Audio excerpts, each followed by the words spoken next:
chickens cackling in a barn just like this one. Gone. I ask you, sir, what sort of word is that? Well, it's ow and gone that keep her in her place, not her wretched clothes and dirty face. Why can't the English teach their children how to speak? This verbal plasticity by now should be antique. If you spoke as she does, sir, instead of the way you do, why, you might be selling flowers too. I beg your pardon? An English way of speaking absolutely classifies him. The moment he talks, he makes some other Englishmen despise him.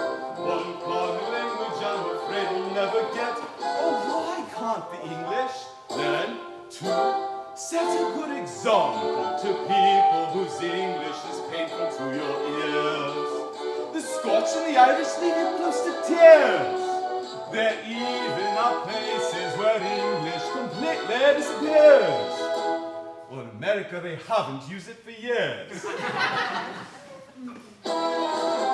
Why can't the English teach their children how to speak? Norwegians learn Norwegian. The Greeks are taught their Greek. In France, every Frenchman knows his language from A to Z.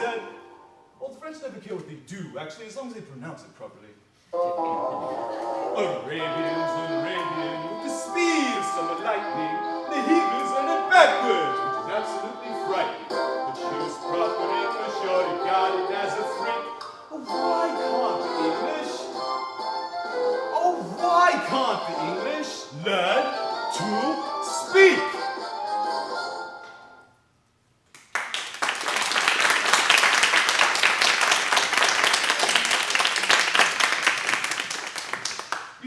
Creature here with her curbstone English. The English don't keep in the gutters till the end of her days. Well, sir, in 6 months, I could pass her off as a duchess at an MC ball. I could even get her a place as a lady's maid or a shop assistant, which requires better English. Yeah, what's that you say? Yes, you squashed cabbage leaf. You disgrace to the noble architecture of these columns. You incarnate insult to the English language. I'd like to pass you off as the Queen of Sheba. Taxi!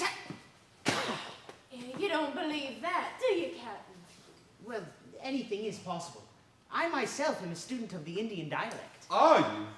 Do you know Colonel Pickering, the author of Spoken Sanskrit? I am Colonel Pickering. Who are you? Henry Higgins, the author of Higgins' Universal Alphabet. I came from India to meet you. And I was going to India to meet you. Higgins. Pickering. Where are you staying? At the Carlton. Oh, no, you're not. You're staying at 27A Wimple Street. Come with me and we'll have a job to settle. Right you are.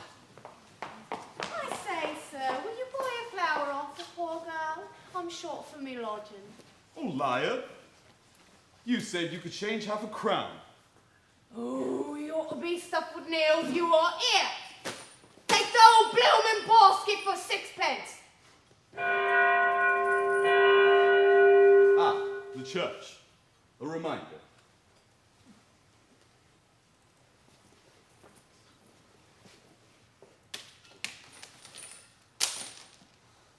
Indian dialects have always fascinated me. I have records of over 50. Have you now? Did you know that there are over 200? Oh, by George, it's worse than London. Do you know them all? Oh, yes, quite well. Ow! Ow! Well, shouldn't you stand up, ladies? We got bloomin' Harrison on this. Would you be looking for a good butler, Eliza? Well, you won't do. It's rather dull in town. I think I'll take me to Petty. Mr. wants to open up a castle in Capri. The doctor recommends a quiet summer by the sea. Ooh, ooh, wouldn't it be lovely? All I want is some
Drinks is to be paid for or not. Drunk. Thanks once again for your generous hospitality, George. Send the bill to Buckingham Palace, why don't you? Well, Alfie, I guess it's home we go. Home? What do you want to go home for? Eliza's due any minute now. She ought to be good for half a crown for her father, what loves her. Loves her? That's a laugh. You ain't been near in months. What's that got to do with it? And after all, what's half a crown after all I've given her? When did you ever give her anything? Anything? I gave her everything. I gave her the greatest gift a human being can give to another. Life! I introduced her this here world with all its wonders and marvels. I gave her the entire world with the sun that shines and the moon that glows. Hyde Park to walk through on a fine spring night. The whole ruddy city of London. Her to traipse about in selling her blooming flowers. I gave her all of that, and then I left her on her own so she could enjoy it by herself. Now, if that ain't worth half a crown now and then, well, I'll take out my belt and give her a few licks of the strap. You got a good heart, Alfie, but if you want that half a crown from Eliza, you better have a good story to go with it. Eliza! What a surprise! Not a brass fall. Now, Eliza, you wouldn't have the heart to send your old daddy home to your stepmother without their liquid protection, now would you? Stepmother. Stepmother, indeed. Well, I'm willing to marry her. It's me that suffers by it. I'm a slave to that woman, Eliza, all because I ain't her lawful husband. Come on, slip your old dad half a crown to go home on. Well, I had a bit of luck tonight. So here. Oh, George, 3 glorious beers. Don't you go around expecting half crowns from me. Good night, Eliza. You're a noble daughter. You see, boys, all it takes is faith, hope, and a little bit of luck. Lord above gave man an arm of iron, so he could do his job and never shirk. The Lord above gave man an arm of iron, with a little bit of luck, with a little bit of luck, you can have with a little bit. With a little bit of luck, Lord above made liquor for temptation, to see if man could turn away from sin. The Lord above made liquor for temptation, but with a little bit of luck, with a little bit of luck, when temptation comes, you'll give right in. With a little bit, with a little bit. With a little bit of luck, you'll get right in. Oh, you can walk the straight and narrow. Oh, with a little bit of luck, you'll run a mile. Gentle sex was made for man to marry, to share his nest and see his food is cooked. The gentle sex was made for man to marry, but with a little bit of luck, with a little bit of luck, you can have it all and not get hooked. With a little bit, with a little bit, with a little bit of luck, you will get hooked. With a little bit, with a little bit, with a little bit of human love. Fast down there! How's a woman supposed to get her rest? I'm trying to keep it quiet, lady. Shut up! Once and for all, shut up! Hey! That's no way to talk to a lady now.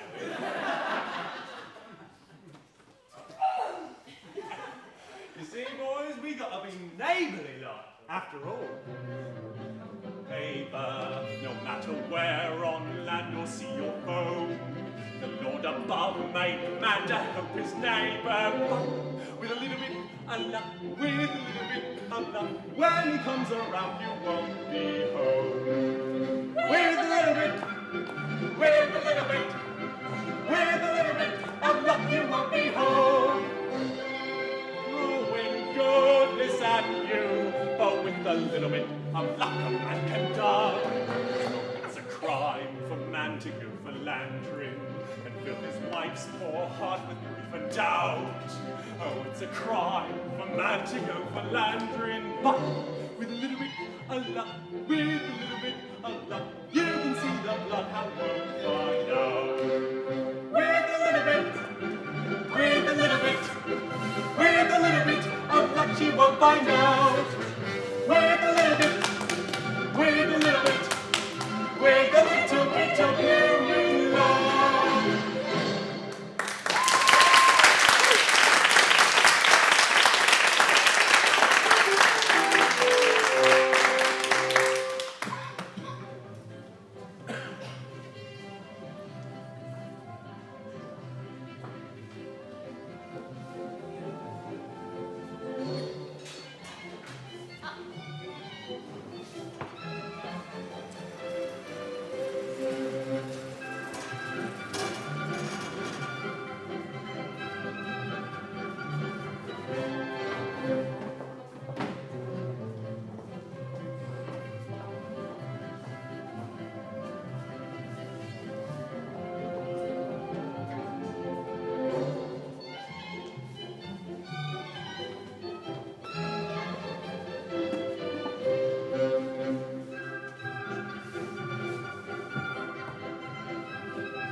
Higgins, couldn't you turn on the lights?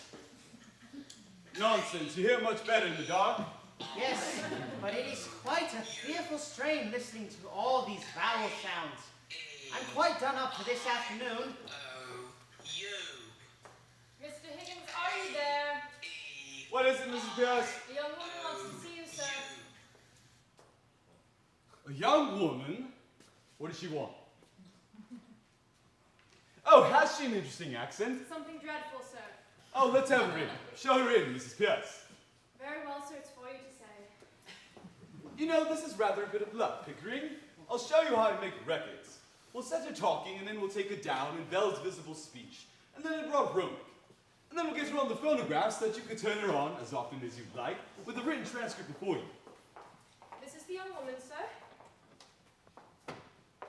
Oh, no. This is the girl I jotted down last night. She's of no use. Got all the records I want to the Listen Grove lingo. I'm not going to waste another cylinder on it. Be off with you, I don't want you.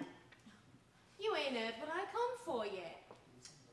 Did you tell him I come in a taxi? Nonsense, girl. What do you think a gentleman like Mr. Higgins cares what you came in? Oh, we are proud. He ain't above giving lessons. I heard him say so. Well, here I am, not asking any compliment, and if my money's not good enough, I can go elsewhere. Good enough for what? Good enough for you. Oh, now you know, don't ya? I've come to have lessons, I have, and pay for them too, make no mistake. Well, what do you expect me to say? Well, if you was a gentleman, you might ask me to sit down. Don't I tell you I'm bringing you business? Pickering, shall we ask this baggage to sit down, or shall we just throw her out of the window? Ow, I won't be called baggage when I offer to pay like any lady. But what is it you want? I want to be a lady in a flower shop instead of selling flowers at the corner of Tottenham Court Road. But they won't take me unless I can talk more genteel. Well, here I am, ready to pay, not asking any favour, and he treats me as if I was dirt. I know what lessons cost, and I'm ready to pay. How much? Now you're talking. I thought you'd jump at a chance to get back what you chucked at me last night. You had a drop in, hadn't you? Oh, sit down. Well, if you're gonna make a compliment... Just sit down! What is your name, miss? Eliza Doolittle. Won't you sit down, Miss Doolittle? Oh, don't mind if I do.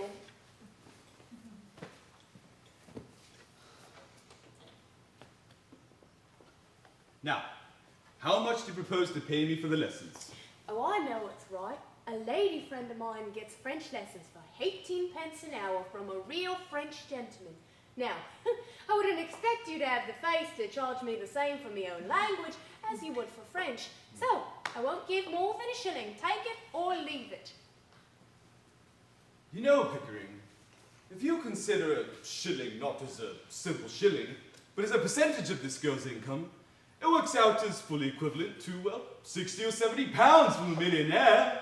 By George, it's the biggest offer I've ever had. 60 pounds? What are you talking about? I never offered you 60 Oh, pounds. hold your tongue. But I haven't got 60 pounds. Oh! Don't cry, you silly girl. Just sit down. No one's going to touch your money. Somebody's going to touch you with a broomstick if you don't stop sniveling. Now, sit down. Oh, I think you were my father.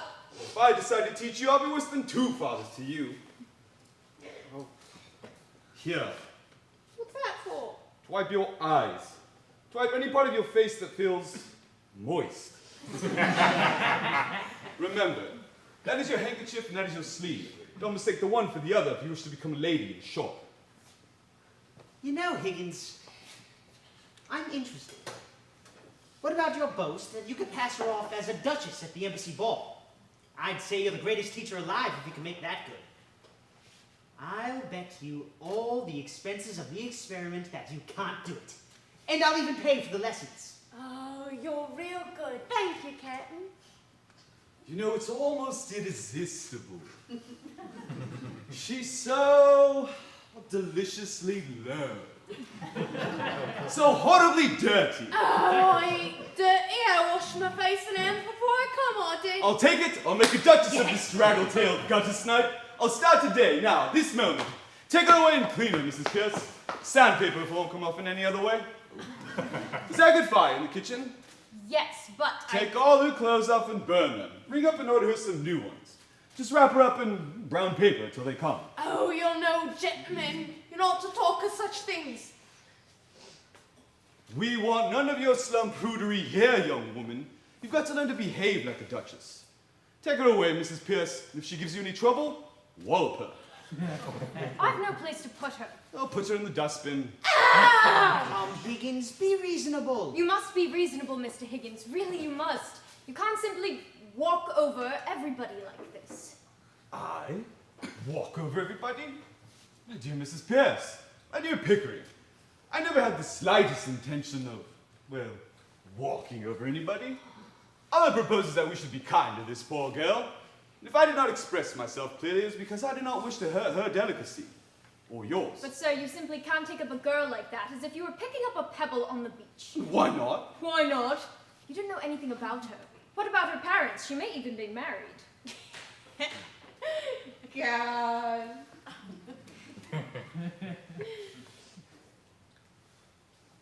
Gone. Who'd marry me? By George, Eliza, the streets will be strewn with the bodies of men shooting themselves for your sake before I've done with you. He's off his chump, he is. That's it. I'm going. I don't want no bowl meats teaching me. Oh, indeed, I'm mad, am I? Very well, Mrs. Pierce, you need to order up the new clothes for her. Throw her out. Stop, Mr. Higgins. I won't allow it. Go home to your parents, girl. I ain't got no parents. Well, there you are. She ain't got no parents. So what's all the fuss about? The girl doesn't belong to anybody, and she's of no use to anybody but me. So just take her upstairs. What's to become of her? Is she to be paid anything? Do be sensible, sir. And what on earth will she want with money? She'll have her food and her clothes. She'll only drink if you give her money. Oh, you are a brute. It's a lie. No one ever saw the sign of liquor on me. Sir, you're a gentleman. Don't let him speak to me like that. Does it occur to you, Higgins, that the girl has some feelings? Oh, no, I don't think so. Or not any feelings that we need bother about, have you, Eliza? Mr. Higgins, I must know on what terms the girl is to be here. Is she to be paid anything? What's to become of her when you're done? You must look ahead a little, sir. And what's to become of her if we leave her in the gutter? Answer me that, Mrs. Pierce. That is entirely her own business and not yours, Mr. Higgins. Well, when I've done with her, we can throw her back into the gutter, and then it'll be her own business again, so that's all right. Oh, you've no feeling aught in you. That's it. Nope, I've had enough of this. I'm going. Eliza, have some chocolates. Well,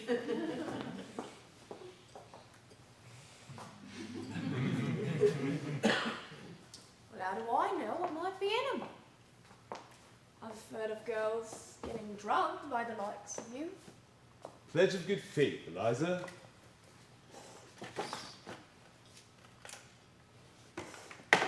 I eat one half, and you eat the other.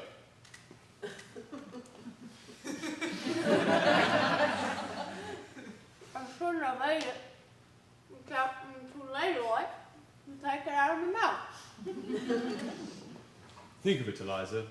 Think of chocolates, and taxis, and gold, and diamonds! No, I'm a good girl I am, and I want no gold and diamonds. Excuse me, Higgins, but I really must interfere.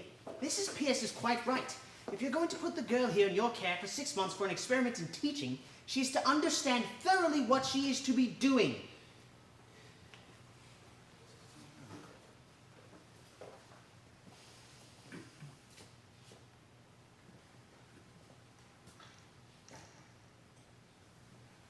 Eliza, you are to stay here for the next 6 months, learning how to speak beautifully, like a lady in the shop. If you are good and do whatever you are told, you shall sleep in a proper bedroom, have lots to eat, and money to buy chocolates and take rides in taxis. But if you are naughty and idle, you shall sleep in the back kitchen among the black beetles, and be walloped by Mrs. Pierce with the broomstick. At the end of 6 months, you shall be taken to Buckingham Palace in a carriage, beautifully dressed. But if the king finds out you're not a lady, you'll be taken by the police to the Tower of London, where your head will be cut off as a warning to other presumptuous flower girls. And if you are not found out, you shall have a present of, well, say, 7 and 6 to start life with as a lady in the shop. But if you refuse this offer, you will be the most ungrateful, wicked girl, and the angels will weep for you.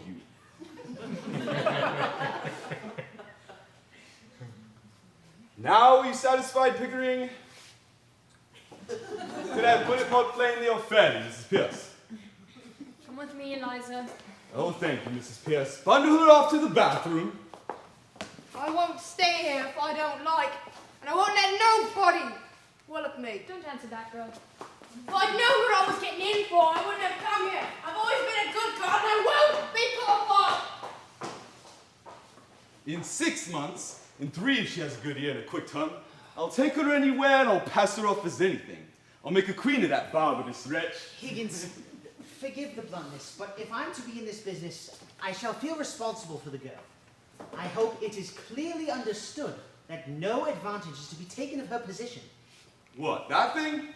Sacred, I assure you. Oh, come now, Higgins, you know what I meant. This is no trifling matter. Are you a man of good character where women are concerned? Well, have you ever met a man of good character where women are concerned? Yes, very frequently. Well, I haven't. I find that the moment I let a woman make friends with me, she becomes jealous, exacting, suspicious, and a damn nuisance. And I find that the moment I let myself become friends with a woman, I become, well, selfish and tyrannical. So here I am, confirmed old bachelor and likely to remain so. After all, Pickering, I'm an ordinary man who desires nothing more than just the ordinary chance to live exactly as he likes and do precisely what he wants. An average man am I, of no eccentric whim, who likes to live his life, free of strife, doing whatever he thinks is best for him. Just an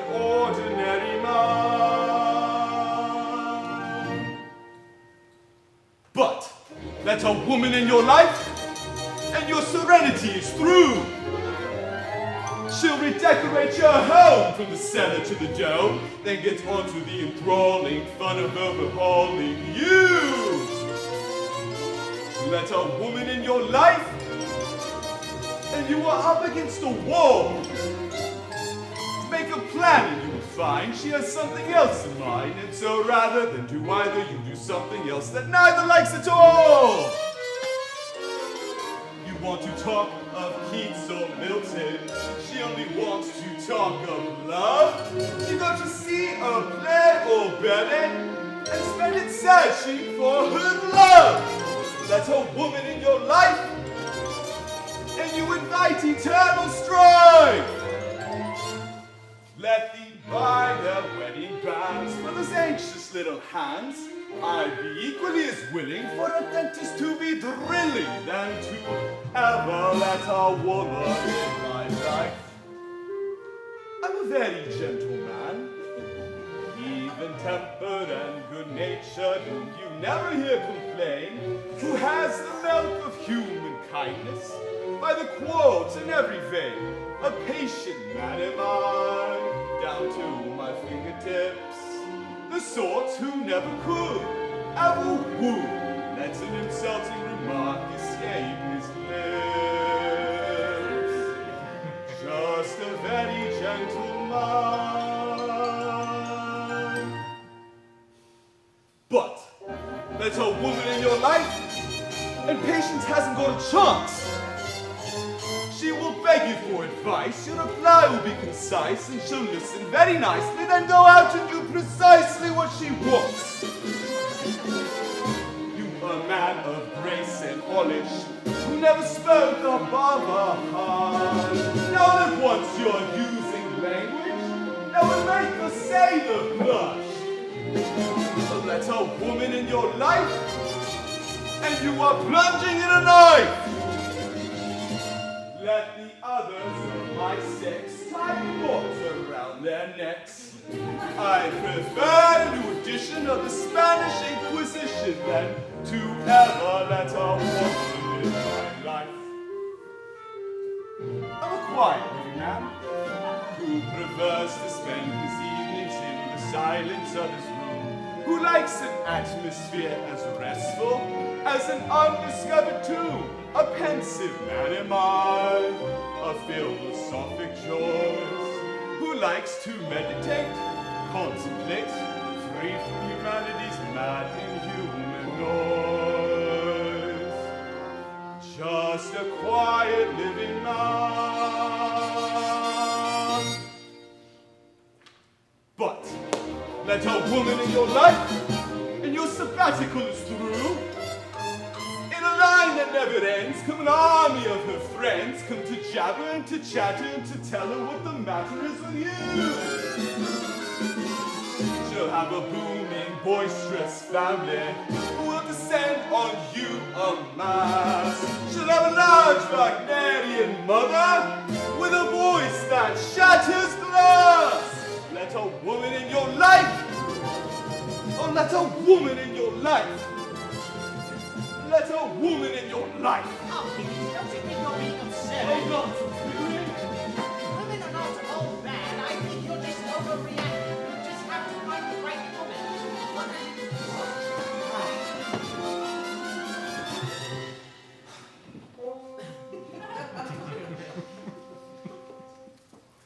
I shall never let a woman in my life.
she'll... Yes, thank you once again for your amazing hospitality, George. Send the bill to Buckingham Palace. Yeah. You can buy your own drinks now, Alfie Doolittle.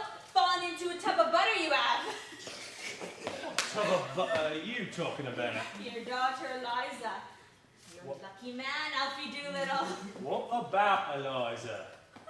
You don't know. Our own father and he don't know. Moved in with a small Eliza has. Left you in a taxi all by yourself, smart as paint. And ain't been home for 3 days. Then I get a message from her this morning saying she wants her things sent over to 27A Wimpole Street, care of Professor Higgins. And what things does she want? A birdcage and a Chinese fan. But she says never mind about sending any clothes.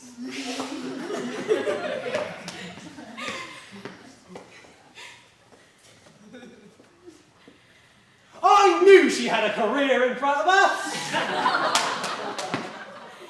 Harriet, me girl, we're in for a booze up. The sun is shining on Alfred P. Doolittle. Man was made to help support his children, which is the right and proper thing to do. A man was made to help support his children, but with a little bit of luck, with a little bit of luck, they'll go out and start supporting you. With a little bit, with a little bit, with a little bit of luck, they'll work for you. Doesn't have a tuppence in his pocket. That's right. The poorest bloke you'll ever hope to meet. Yep. Doesn't have a tuppence in his pocket, but with a little bit of luck, with a little bit of luck, he'll be moving up to Easy Street. With a little bit, with a little bit, with a little bit of luck, he's moving up. With a little bit, with a little bit, with a little bit of blooming love.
Mr. Higgins, you simply cannot go on working the girl this way. Making her say her alphabet over and over from sunup to sundown, even during meals. When will it stop? Well, when she's done it properly, of course. Is that all, Mrs. Pierce? No, sir, the mail. I'll pay the bills and say no to the invitations. Is that all? No, sir. There's another letter from that American millionaire, Mr. Ezra D. Wallingford.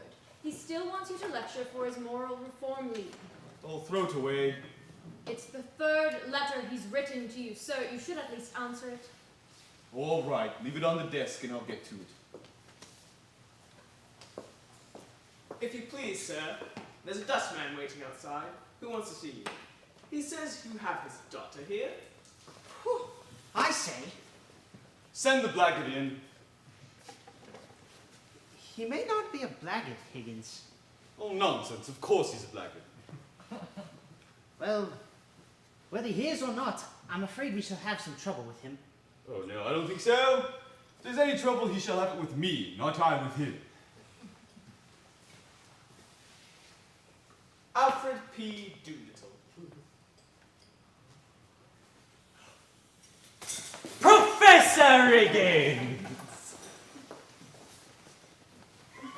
Yeah, good morning. Where? Oh! Morning, Governor.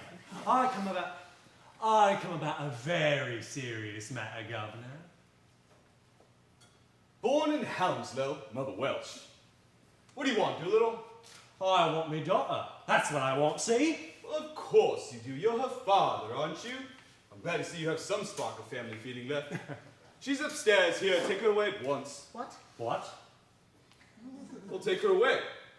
Do you suppose I'm going to keep your daughter for you? No, Governor.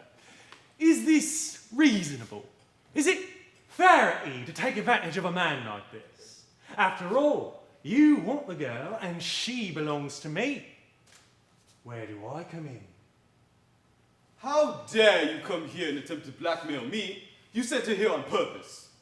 Don't take a man up like that, Governor. The police shall take you up. This is a plant, a plot to extort money by threats. I shall telephone the police. Have I asked for a brass farthing? I leave it to this gentleman here. Have I said a word about money? What else did you come for? Well, what else would a bloke come for? I mean, be human, Governor. Alfred, you sent her here on purpose? So help me, Governor, I never did. Then how did you know she was here? Well, I'll tell you, Governor, as long as you get me get a word in. I'm willing to tell you. I'm wanting to tell you. I'm waiting to tell you. Pickering, this chap has a certain natural gift of rhetoric. Observe the rhythm of his native wood notes wild. I'm willing to tell you, I'm wanting to tell you, I'm waiting to tell you. That's the Welsh strain in him. How did you know Eliza was here if you didn't send her? Well, she sent out for her luggage, and I got to hear about it. She didn't ask for any clothes. What was I to think of that, Governor? I ask you as a parent. What was I to think?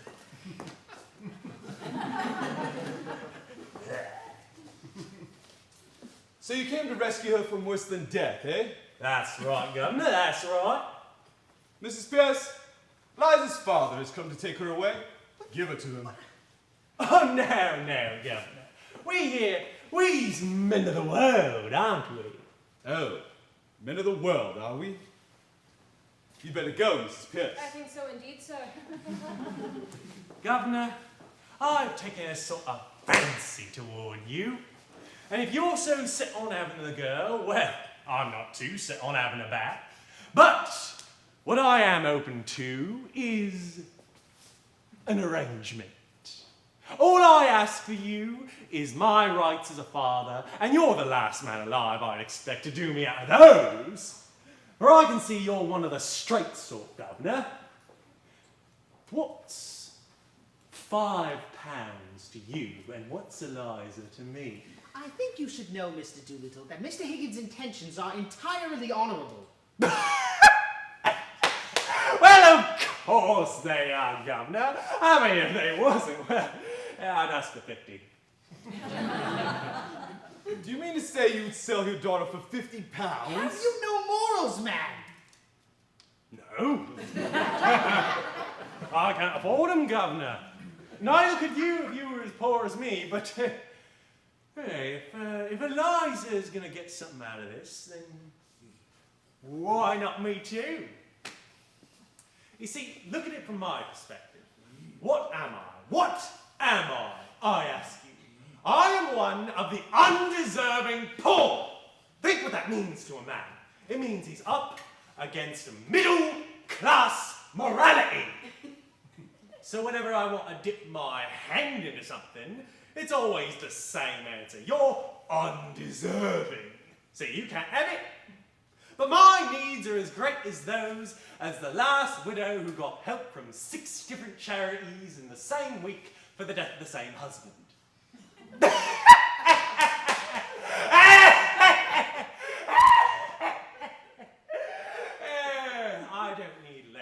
undeserving man. I need more. And I'm not saying that I'm deserving. Oh, no. I am undeserving. And I plan on continuing to be undeserving. But do you have the gall to do a man the pride of his own daughter, what he's brought up, fed and clothed till she's grown big enough to be interested in you two gentlemen? I mean, is £5 unreasonable? I put it to you, and I leave it to you. Pickering, if we were to take this man in hand for 6 months, he could choose between a popular pulpit in Wales and a seat in the cabinet. Well, I suppose we have to give him a £5. Oh, no. Yes. Oh, yes, sorry, yes. I'd rather draw the line at this sort of immorality, Higgins. Doolittle, why don't you marry that missus of yours? After all, marriage isn't so frightening. You married Eliza's mother. Who told you that, Governor? Well, nobody told me, but I naturally concluded that... Pickering, Oh. if we listen to this man another minute, we shall have no convictions left.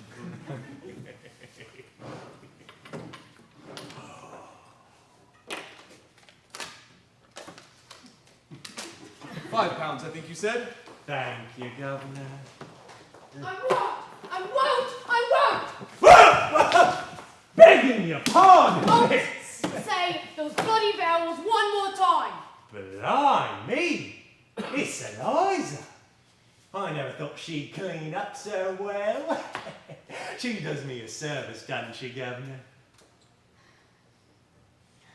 What are you doing here? You hold your tongue and don't you give any of these gentlemen your lip.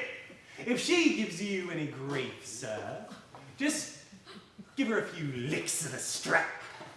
That's the way to improve her mind. Good day, gentlemen.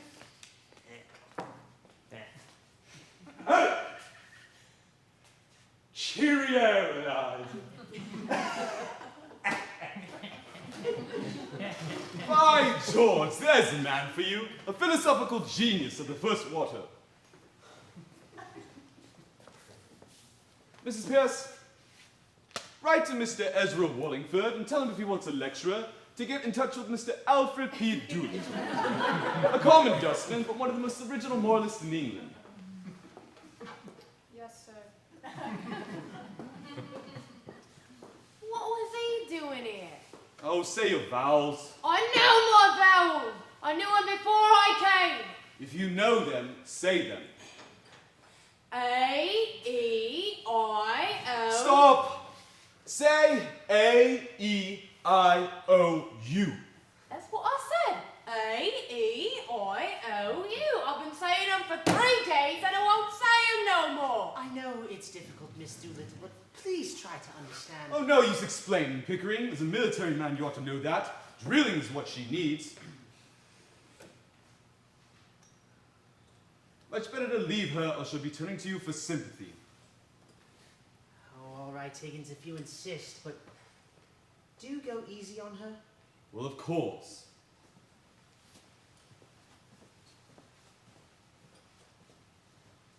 Say A. No feeling out in you. A. A! A. A! Eliza, I promise you will pronounce your vowels correctly before this day's out, or there'll be no lunch, no dinner, and no chocolates.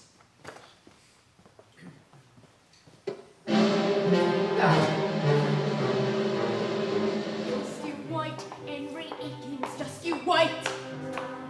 You'll be sorry, but your tears will be too late. You'll be broke and I'll have money when I am yet. Don't be funny, just you wait, Henry Higgins, just you wait. Just you wait, Henry Higgins, till you're sick.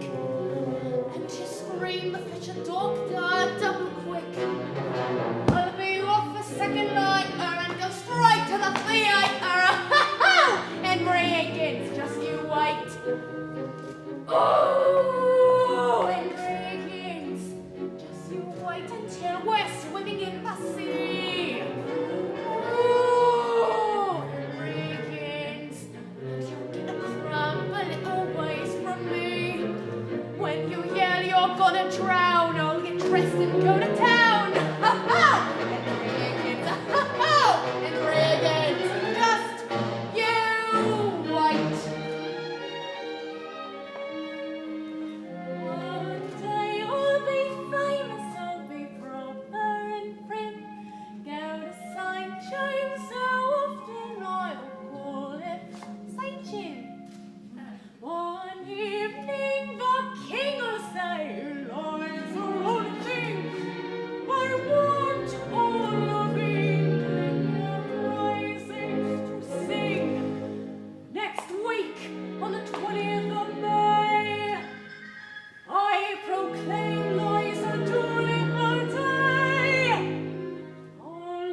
Spain stays mainly in the plain. The Rhine in Spain stays mainly in the plain. The rain in Spain stays mainly in the plain. Didn't I say that? Oh, Eliza, you didn't sigh that. You didn't even say that.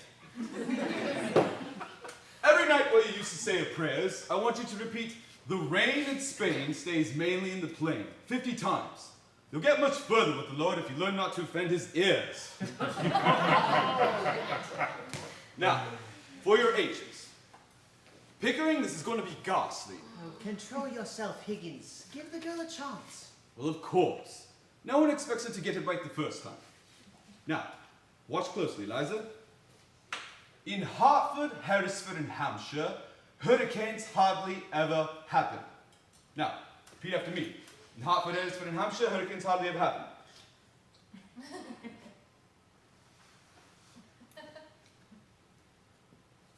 In Oxford, Hereford and Hampshire, hurricanes hardly ever happen.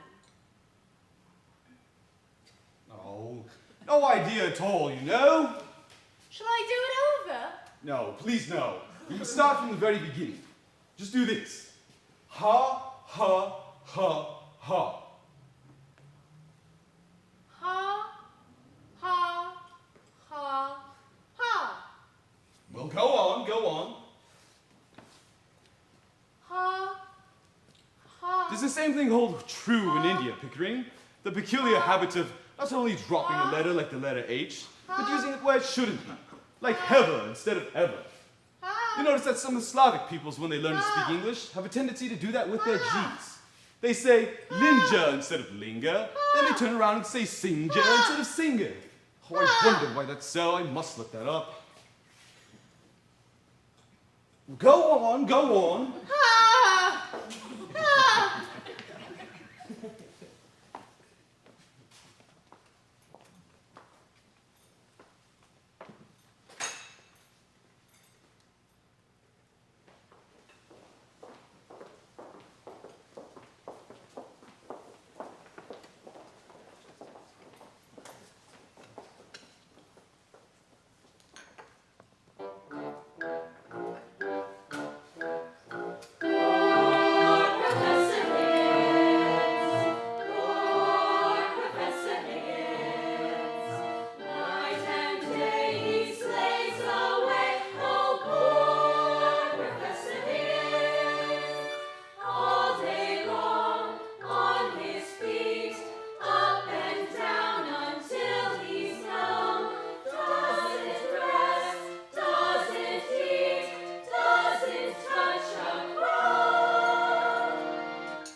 Kind of you. Kind of you. Now, listen closely, Eliza. How kind of you to let me come. How kind of you to let me come. No, no. Kind of you, kind of you. It's just like cup of tea. Kind of you. Cup of tea. Kind of you. Say kind of you. Say cup of tea. Kind of you, cup of tea. No, no.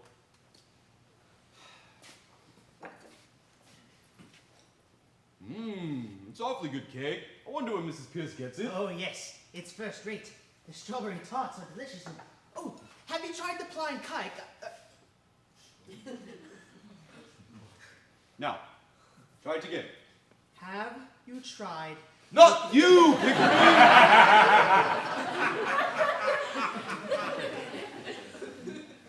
Now, try it again, Eliza. Cup of tea. No, no. Can't you hear the difference? Put your tongue forward until it squeezes against the top of your lower teeth. Now say cup. Now say of. Oh. Now say cup, cup, cup, cup, of. Cup, of.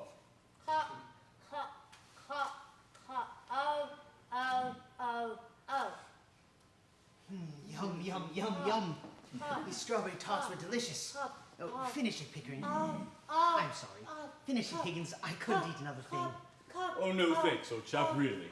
It'd be a shame to waste it. Oh, it won't go to waste. I know someone who's immensely fond of strawberry tarts.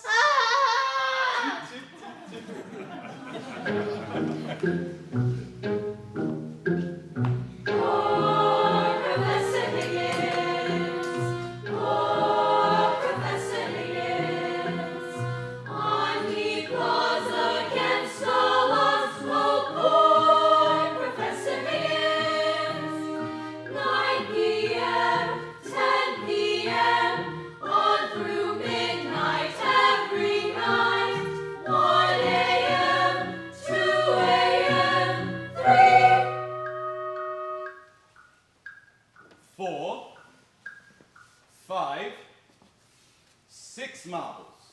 There we are. Now, I want you to read this and enunciate each word just as if the marbles were not in your mouth. With blackest moss, the flower pots were thickly crusted, one and all. Each word, clear as a bell.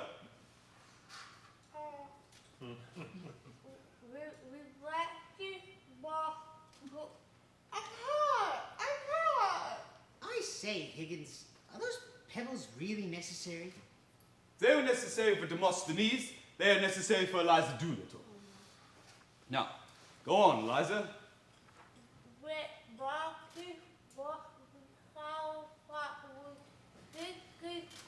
Well, I can't understand a word. Not a word. I say, Higgins, maybe the poem's too difficult for the girl. Perhaps you should try an easier one. Like the Owl and the Pussycat. That's Pickering! I cannot hear the girl. Sorry. What's the matter? Why did you stop? Oh, don't worry, I have plenty more. Open your mouth.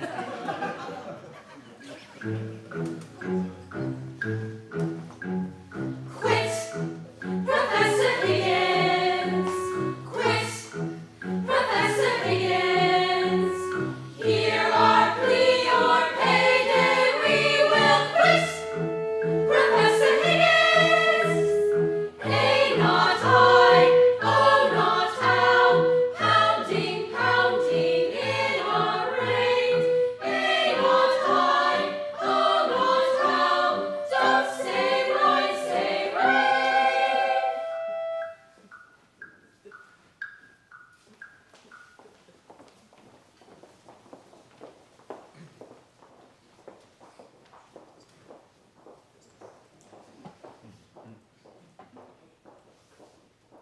The rain in Spain stays mainly in the plain.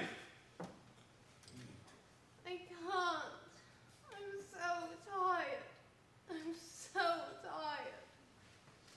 Oh, for God's sake, Higgins.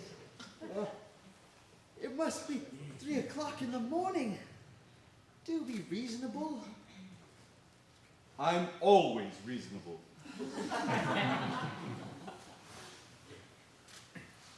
Liza, if I can go on with the blistering headache, you can. I have a headache too. Oh, here. Liza, I know you're tired. I know your headaches. I know your nerves as raw meat in a butcher's window. But think of what you're dealing with. Think of what you're trying to accomplish. The majesty and grandeur of the English language. It's the greatest possession we have. The noblest sentiments that ever flowed in the hearts of men are contained in its extraordinary and imaginative musical mixtures of sounds. That's what you've set yourself out to conquer, Eliza. And conquer it, you will.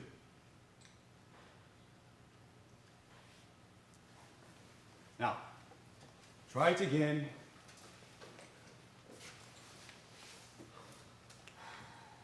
The rain in Spain stays mainly in the plain. What was that? The rain in Spain stays mainly in the plain. Again. The rain in Spain stays mainly in the plain. I think she's got it. I think she's got it. The rain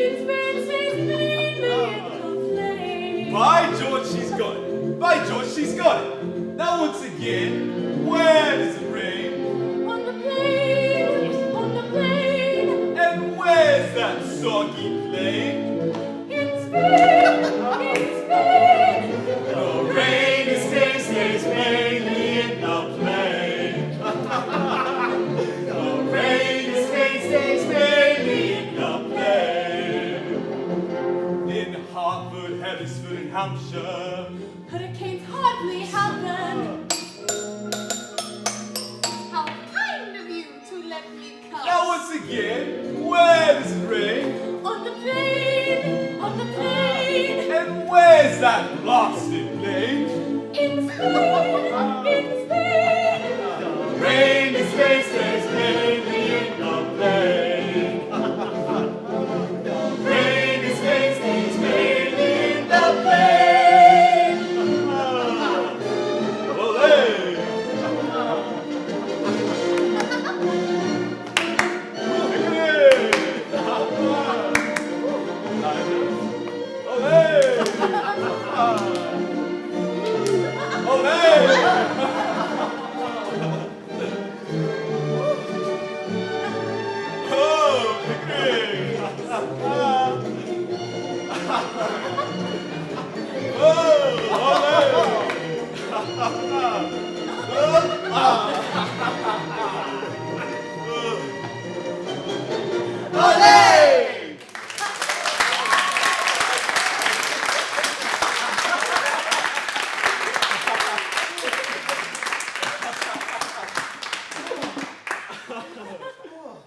Pickering, we're making fine progress. I think the time has come to try her out. Are you feeling all right, Mr. Higgins? Oh, quite well, Mrs. Pierce, and you? Very well, sir, thank you. Splendid. Let's take her out in public and see how she fares. Mr. Higgins, I was awakened by a dreadful pounding. Do you know what it might have been? Pounding? I heard no pounding. Did you, Pickering? No? If this continues, Mrs. Pierce, you'd better see a doctor.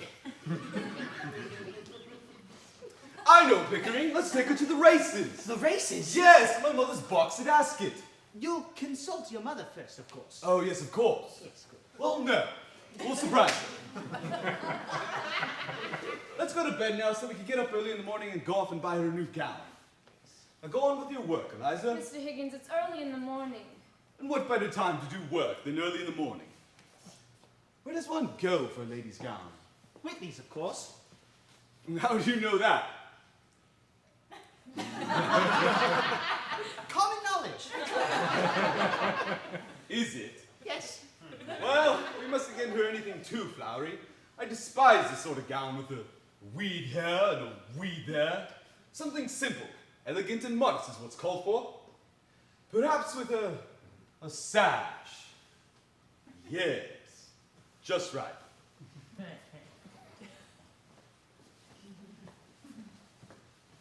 You've all been working much too hard, and I think the strain is beginning to show. Eliza, I don't care what Mr. Higgins said. You must put down your book and go to bed.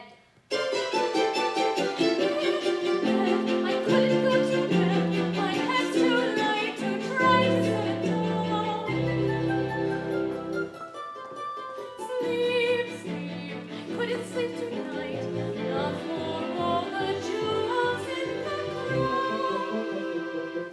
I could have danced all night. I could have danced all night. And still have faith no more. I could have spread my wings and done 1,000 things I have never done before. Never know it made it so exciting. Why all at once my heart took flight. I only go in here because to dance with me I could have danced all night.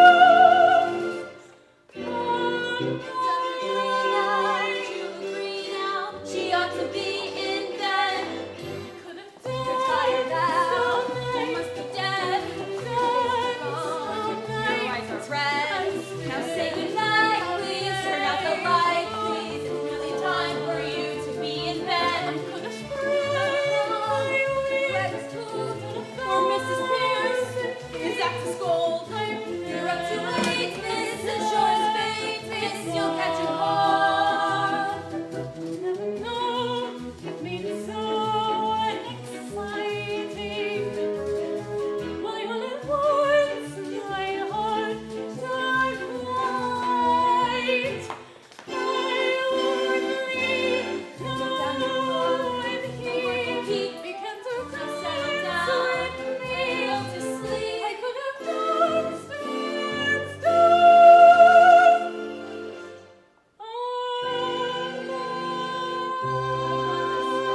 Colonel Pickering, I don't understand. Do you mean that my son is coming to Ascot today? Yes, Mrs. Higgins. As a matter of fact, he's here. What a disagreeable surprise. Ascot is usually the one place I can come to with my friends and not run the risk of seeing my son, Henry. Whenever my friends meet him, I never see them again. Well, he had to come, Mrs. Higgins. You see, he's taking the girl to the embassy ball, and he wanted to try her out first. I beg your pardon? You know, the annual embassy ball. Yes, I know the ball. But what a girl. Oh, didn't I mention that? No, you did not. Well, it's quite simple, really. One night, I went out to see my favorite opera, Aida. Incidentally, they didn't do Aida that night. No, they did Gotterdammerung. I'd never heard Gotterdammerung before. By George, it's a rackety one. Now, when this tenor chap... Let's about the girl. Colonel. Yes. As I left the opera that night, I met your son Henry, who in turn met Miss Doolittle, who now lives with Henry. Lives with Henry? Is it a love affair? Oh, heavens no. She's a flower girl. He picked her up off the curbstone. A flower girl. Yes. You see, Higgins said to me, Pickering, you see this girl?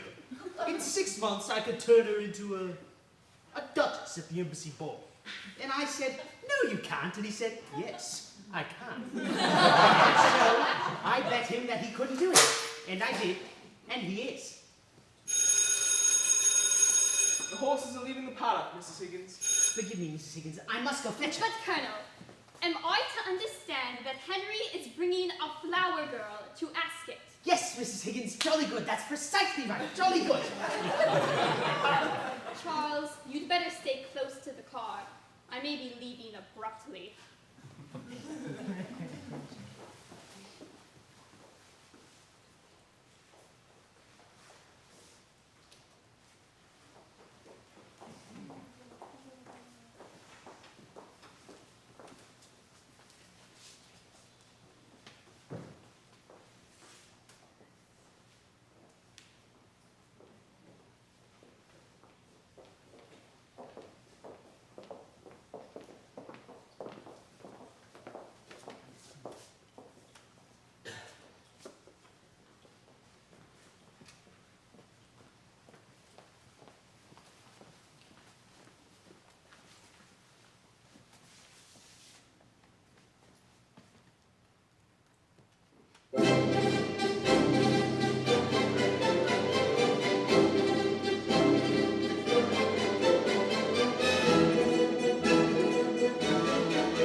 Any second now, they'll begin to run. Heart of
street, and I met this dapper young fellow. His name is Professor Zoltan Carpathia. Oh, I don't know where the devil they could be. Oh, darling, have you seen Pickering? Oh, you do look nice. I saw Colonel Pickering, and Henry, dear, I'm most provoked. I've heard you brought a common flower girl from Covent Garden to my box. Oh, don't worry, darling. I've taught her to speak properly. She has strict orders as to her behavior. She is to keep to two subjects, the weather and everybody's health. A sort of fine day and how do you do. Not just let herself go on and things in general. Oh, hop her along, darling, and you'll be quite safe. Safe? To talk about our health in the middle of a race? Well, she's got to talk about something. Henry, you're not even dressed for Ascot. Well, I changed my shirt. Where is the girl now? Being pinned. Some of the clothes we got for her didn't quite fit. Oh, I told Pickering we should have taken her with us. You're a pretty pair of babies, playing with your live doll. Mrs. Einsman, Mrs. Higgins, how do you do? Oh, damn. Are all these people with you? Mrs. Higgins, is this your celebrated son? I'm sorry to say my celebrated son has no manners. He may be the life and soul of the Royal Society soirees, but he's rather trying on more commonplace occasions.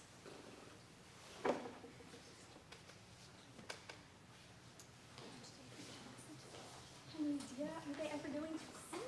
Oh, dear. Come. Colonel Pickering, you're just in time for tea. Thank you.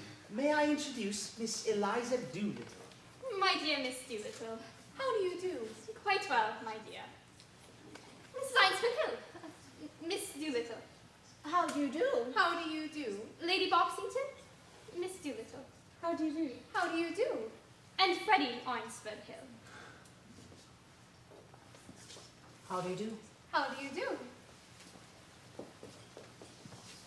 Miss Doolittle? How do you do, Professor Higgins? The first race was very exciting, Miss Doolittle, and so sorry that you missed it. Will it rain, do you think? The rain in Spain stays mainly in the day. But in Hartford, Hereford, and Hampshire, hurricanes hardly ever happen. Oh, awfully funny. What are you laughing at, young man? I'm sure I got it right. Smashing. I do hope we won't have any unseasonably cold spells. It brings on so much influenza, and our whole family is susceptible to it. My aunt died of influenza. So they said, but it is my belief that they done the old woman in. Done her in? Yes, my word. Now, why should such a woman die of influenza when she got through diphtheria right the year before? Fairly blue with it she was. They all thought she was dead, but my father, he kept ladling gin down her throat. Then she came to so sudden that she bit the bowl off the spoon. Dear me. Now, what call would a woman with such strength in her have to die of influenza? And what happened to her new straw hat that should have come to me? Somebody pinched it. And, well, what I say is, them who pinched it done her in. Done her in? Done her in, did you say? Oh, that's the new small talk. To do a person in means to kill them. You surely don't believe your aunt was killed, do you? Do I not? Them she lived with would have killed her for a hat pin, let alone a hat. But it can't have been right for your father to be pouring spirits down her throat. It might have killed her. Not her. Gin was like mother's milk to her. And besides, he poured so much of it down his own throat that he knew the good of it. Do you mean to say that he drank? Drank? My word, something chronic. What are you sniggering at? Nothing. The new small talk. You do it so awfully well. If I've done it well, then what are you laughing at? Have I said something I oughtn't? Not at all. Well, that's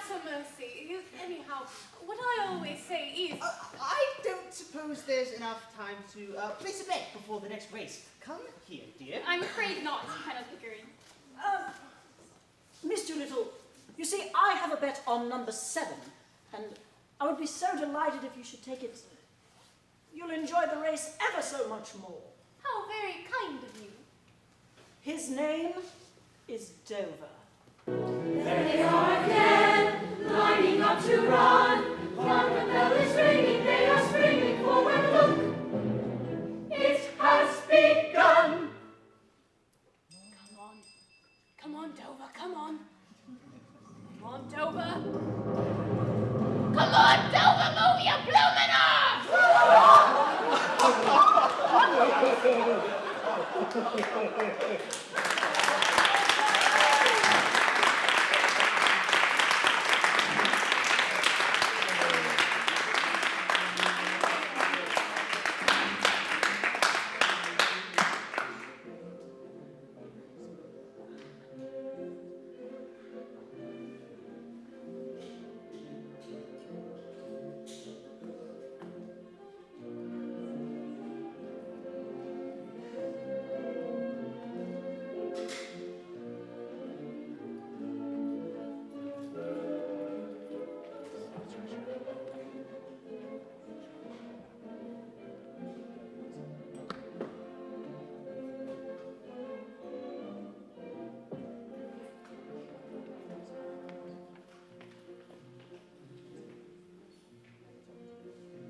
Excuse me, officer.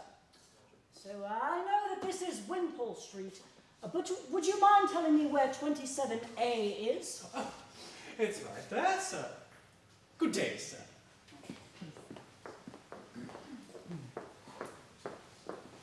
Excuse me, miss. Are these for sale? Oh, yes, sir. A shilling.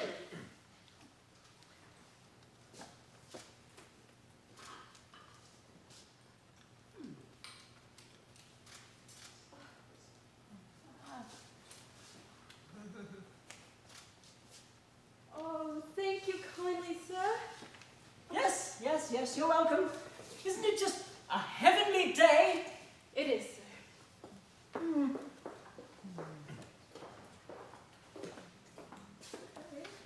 27A.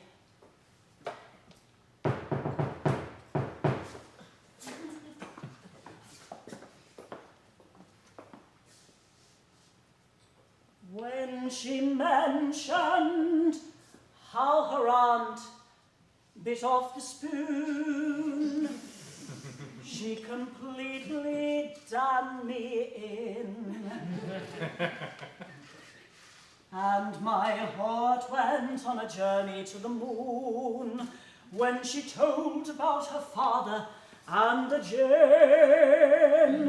And I never saw a more enchanting farce than the moment when she shouted, "Move your bloomin'!" Yes, sir.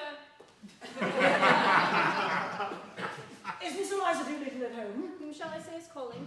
Freddie Ironsford of Hill. And if she doesn't remember me, just tell her I'm the chap who was snickering at her. Yes, sir. You needn't rush. Well, first, would you prefer these? Yes, sir. And don't rush.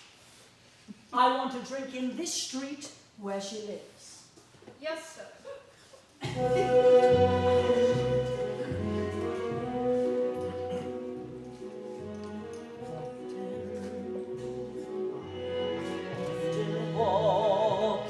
Down this street before, but the pavement always stayed beneath my feet before. All at once am I several stories high, knowing I'm on the street where you live. Are there lilac trees in the heart of town? A lark in any other part of town.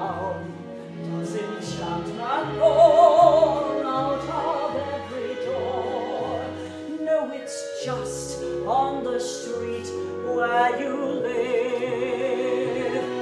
And oh, the towering feeling, just to know somehow you are near. The overpowering feeling that any second may suddenly appear. People stop and stare. They don't bother me, for there's nowhere else on earth that I would rather be. Let the time go by. I don't care if I can be here on the street where you live. Yes! I'm terribly sorry, sir. Miss Doolittle says she doesn't want to see anyone ever again. But why? She was magnificent. Magnificent. Are you sure you have the right address, sir? Of course! Tell her I'll wait. Could take days, sir, even weeks. Don't you see, madam? I'll be happier here. People stop and stare. They don't bother me, for there's nowhere else on earth that I would rather be. Let the time go by. I don't care if I can be here on the street where you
Higgins, if there is any mishap at the embassy tonight, if Miss Doolittle suffers any embarrassment whatever, it will be on your head alone. I have been begging you to call off this experiment ever since Ascot. Eliza can do anything. But suppose she's discovered. Suppose she makes another ghastly mistake. There'll be no horses at the ball, Pickering. But what if something does happen? Oh, God, I don't know what I'd do.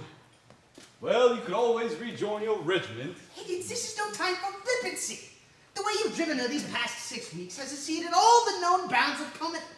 Oh, for God's sakes, Higgins, stop pacing up and down. Can't you settle someplace? Have a little port. It'll quieten your nerves. I'm not nervous. The car's here, sir. Oh, thank you, Mrs. Pierce. You helping Eliza? Yes, sir. Help her indeed. I'll bet the damned gown doesn't fit. I warned you about those French designers. You should have gone to a good English store where you knew everybody was on our side.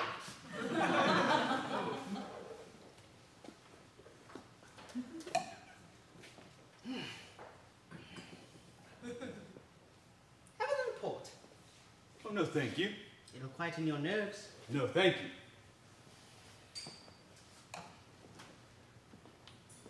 Are you so sure she'll retain all you've hammered into her? Well, we shall see. But suppose she doesn't. Well, then I lose my bet. You know what I can't stand about you, Higgins? It's your confounded complacency. At a moment like this, with so much at stake, it is utterly indecent that you do not require a little port. What of the girl? You act as if she doesn't matter at all. Oh, rubbish, Pickering. Of course she matters. What could possibly matter more than to take a human being and to change her into a different human being by creating a new speech for her? Why, it's filling up the deepest gulf that separates class from class and soul from soul. She matters immensely.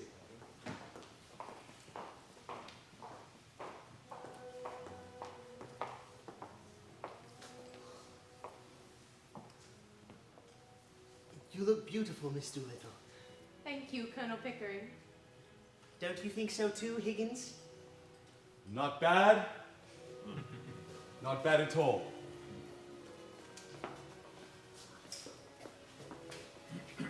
Thank you. You're welcome. Thank you, sir. You're welcome.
Sir Reginald and Lady Tarrington.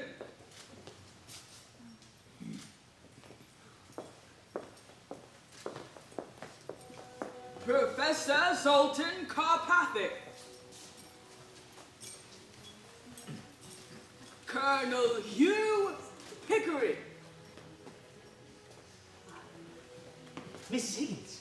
Excuse me. Well, she got by the first hurdle.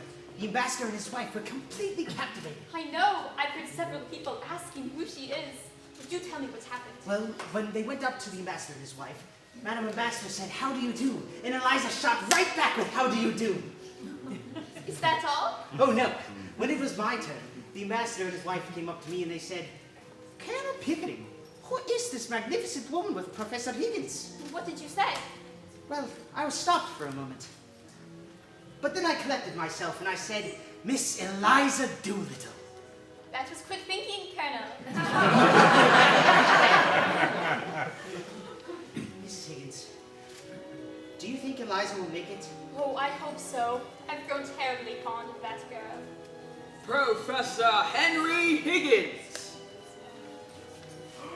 Ah, maestro! Maestro! Mwah, mwah. You don't remember me? No, I don't. Who the devil are you? I am your pupil, your first, your best, your greatest pupil. I am Professor Zoltan Karpathy, that marvelous boy. I make your name famous throughout Europe. You teach me poetics. You can't forget me. And why don't you shave? I am not your puzzling appearance, your figure, your brow. Nobody noticed me when I shave. Where did you get all those old coins? These decorations for language. The Queen of Transylvania is here this evening. I know 32 different languages. Everybody in London. I'm indispensable to her at these international parties. But now, Professor, you must introduce me to this glorious creature you escort this evening. She fascinates everybody. Not since Mrs. Langtry came to London. Lady Alexandra Stephanos. This so-called Greek diplomat pretends she cannot speak English. But she does not deceive me. She is the daughter of a Yorkshire watchmaker, and she speaks English so villainously that she dare not utter a word of it without betraying her origins. I help her to pretend, but I make her face as a nurse. I mix him up. I look forward to meeting your lady, Professor. Higgins, I say. Where's Eliza? Upstairs. Last minute adjustment. Higgins, let's not risk it. I say let's collect Eliza and leave immediately. Henry, do you think it wise to stay? Stay? Why not? Miss Eliza Doolittle. Ah, Professor! You must introduce me. Her Royal Majesty Queen Anastasia of Transylvania.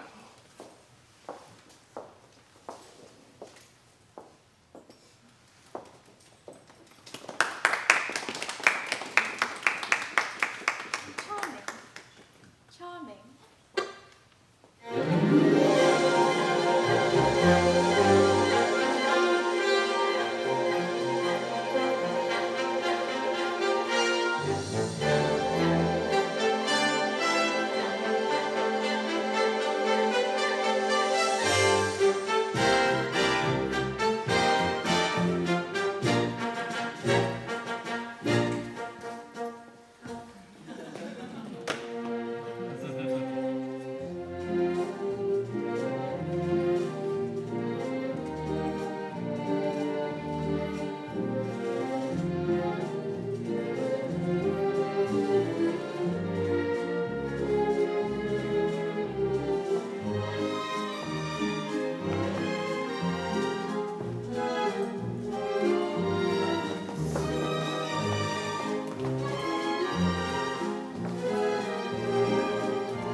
it!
All right, if everyone could please take your seats, we are going to begin with Act 2 of My Fair Lady. Woo.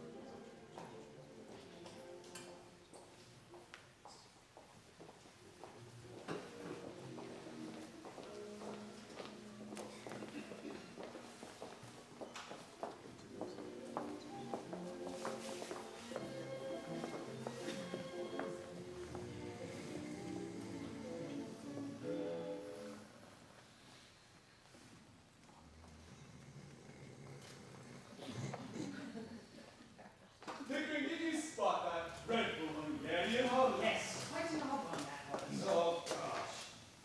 What an eventful night.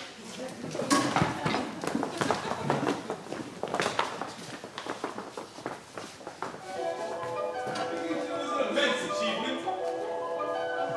I can't believe it. A silly notion. If I had backed myself to do it, I would have chucked the whole thing up 2 months ago. Tonight, old man, you did it, you did it, you did it. You said that you would do it, and indeed you did. I thought that you would do it, I doubted you'd do it, but now I must admit it, that succeed you did. You should get a medal or be even made a Oh, knight. it was nothing, really nothing. All alone you hurdled every obstacle in sight. Now wait, give credit where it's due. A lot of the glory goes to you. The one who did it, who did it, who did it. As steady as Gibraltar, not a second did you falter, there's no doubt about it. You did it. I must have aged a year tonight. At times I thought I'd die of fright. Never was there a momentary lull.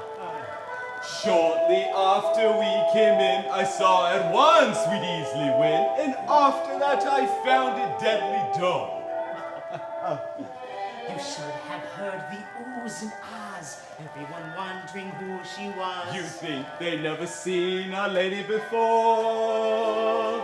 And when the Prince of Transylvania asked to meet her, Oh, Pickering. and gave his arm to lead her to the floor, I said to him, you did it, you did it, you did it. They thought she was ecstatic and so damned aristocratic, and they never knew that you did it. Well, thank heavens for Zoltan Karpathy. If it hadn't been for him, I would have died of boredom. Wait, Carthy, that dreadful Hungarian, was he there? Oh, yes, he was there all right, and up to his old tricks. That laggard who uses the science of speech more to blackmail and swindle than teach. He made it the devilish business of his to find out who this Miss Doolittle is. Every time we looked around, there he was, that heady hound from Budapest. Never leaving us alone, never have I ever known of Budapest. Finally, I decided it was foolish not to let him have his chance with her. So I stepped aside and let him dance with her. Oozing charm from every pore, he oiled his way around the floor. Every trick that he could play, he used to strip her mask away. And when at last the dance was done, he glowed as if he knew he'd won. And With a voice too eager and a smile too broad, he announced to the hostess that she was a frog. No. Jawohl.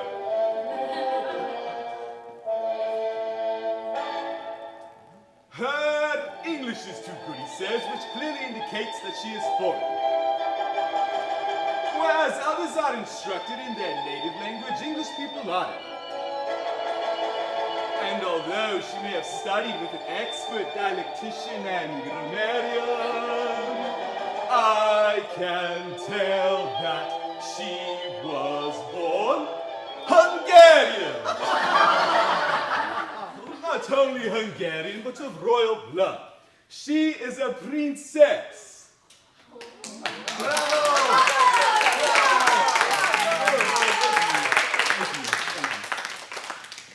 Well, thank God that's all over. Now at least I could go to bed without dreading tomorrow. Good night, Mr. Higgins. Good night, Mrs. Pierce. I think I shall turn in for the night, too. It's been a momentous occasion, Higgins. Good night. Good night, Pickering.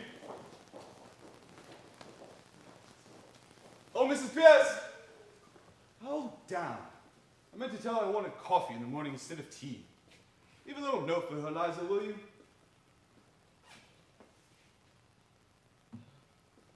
What the devil have I done with my slippers? There! There are your slippers! And there! Take them! And may you never have a day's luck with them! What on earth? What's the matter? Is anything wrong? Nothing's wrong with you. Oh, I've just won your bet for you, haven't I? You? On my bet? You? Presumptuous insect, I won it. What did you throw those slippers at me for? Because I wanted to smash your face! I wanted to kill you, you selfish brute! Why did you take me out of the gutter? And now you're done with me, you can just throw me back there! Oh, that's what's worrying you, is it? Oh. Sit down and be quiet. What's to become of me? What's to become of me? How the devil do I know what's to become of you? What does it matter what becomes of you? You don't care. You wouldn't care if I was dead. I'm nothing to you. Not so much as them slippers. Those slippers! Those slippers. I didn't think it mattered now. Why have you suddenly begun going on like this? May I ask whether you complain of your treatment here? No. Has anybody behaved badly to you, Colonel Pickering, Mrs. Pierce? No. Well, you don't pretend that I have treated you badly. No. Well, that here. Perhaps you're tired after the strain of the day. Have a chocolate. No. Thank you.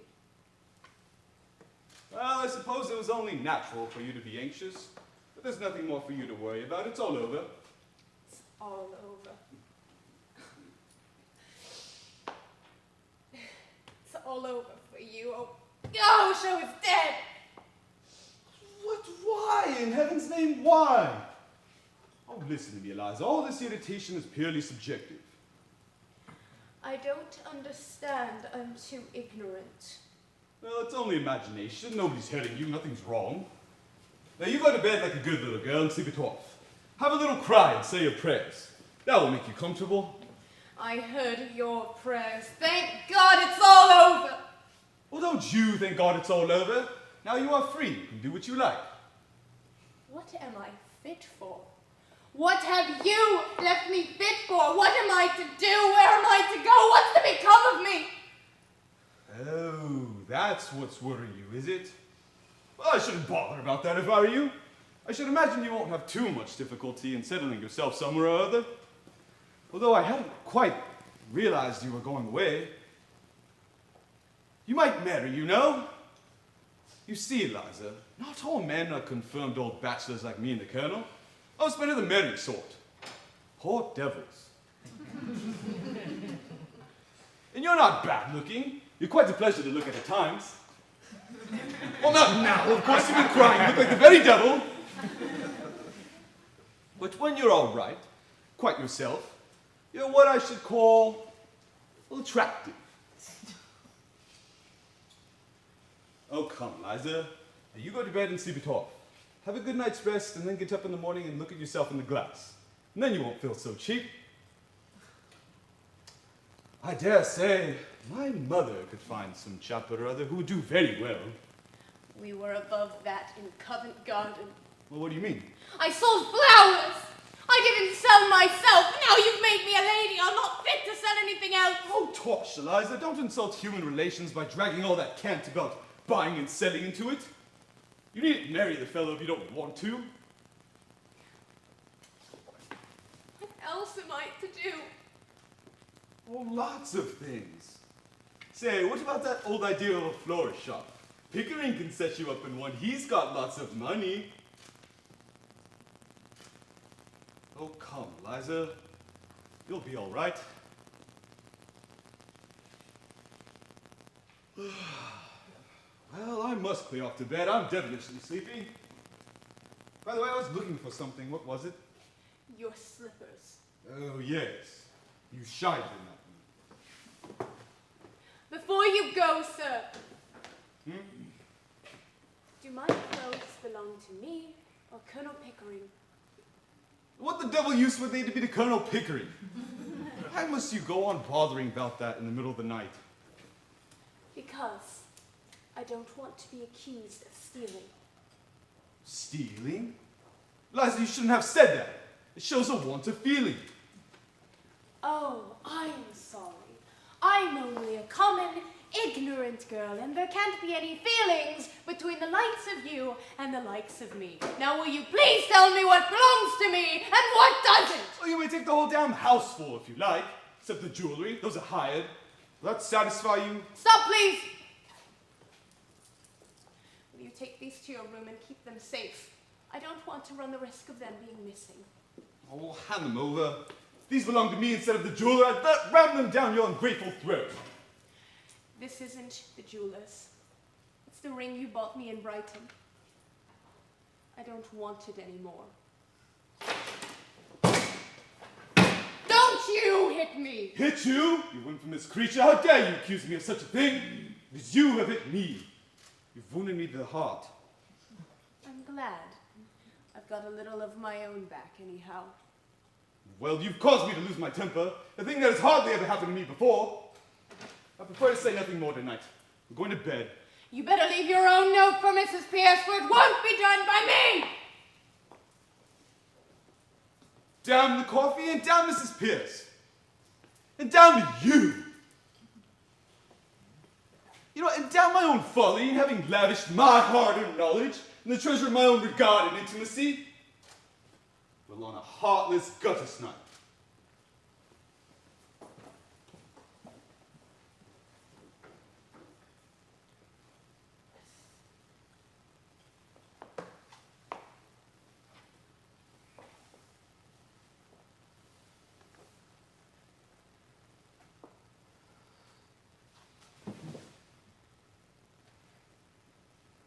Just you wait, Henry Higgins, just you wait. You'll be sorry, but your tears will be too late. You will be the one it's done to, and you'll have no one to run to. Just you wait, Henry Higgins, just you wait.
often walked down this street before,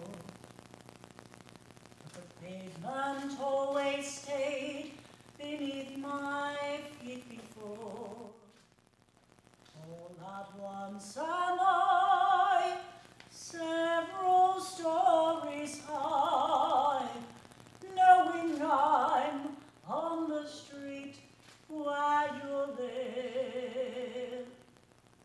Are there lilac trees in the heart of town? Can you hear a lark in any other part of town? Does enchantment pour out of every door? No, it's just on the street where you live. And oh, the towering feeling just to know somehow you are near the over. Darling!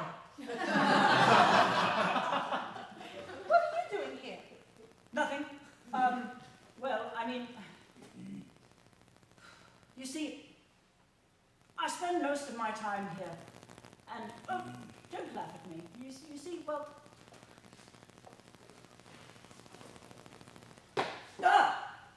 Freddie, you don't think I'm a hot discover tonight, do you? oh, I know, darling, I don't think that about you at all. What would make you say such a thing? You know how I feel. I've written you 2 and 3 times a day telling you. Sheets and sheets. Speak, and the world is full of singing, and I am ringing higher than birds. Touch, and my heart begins to crumble. The heavens tumble, darling, and I. Words, words, words! I'm so sick of words! I get words all day through, first from him, now from you. Is that all you blighters can do? Don't talk of stars burning above, before the Lord show me. Tell me no dreams filled with desire, you're on fire, show me. Here we are together in the middle of the night. Don't talk of spring, just hold me tight. Any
hold my hands?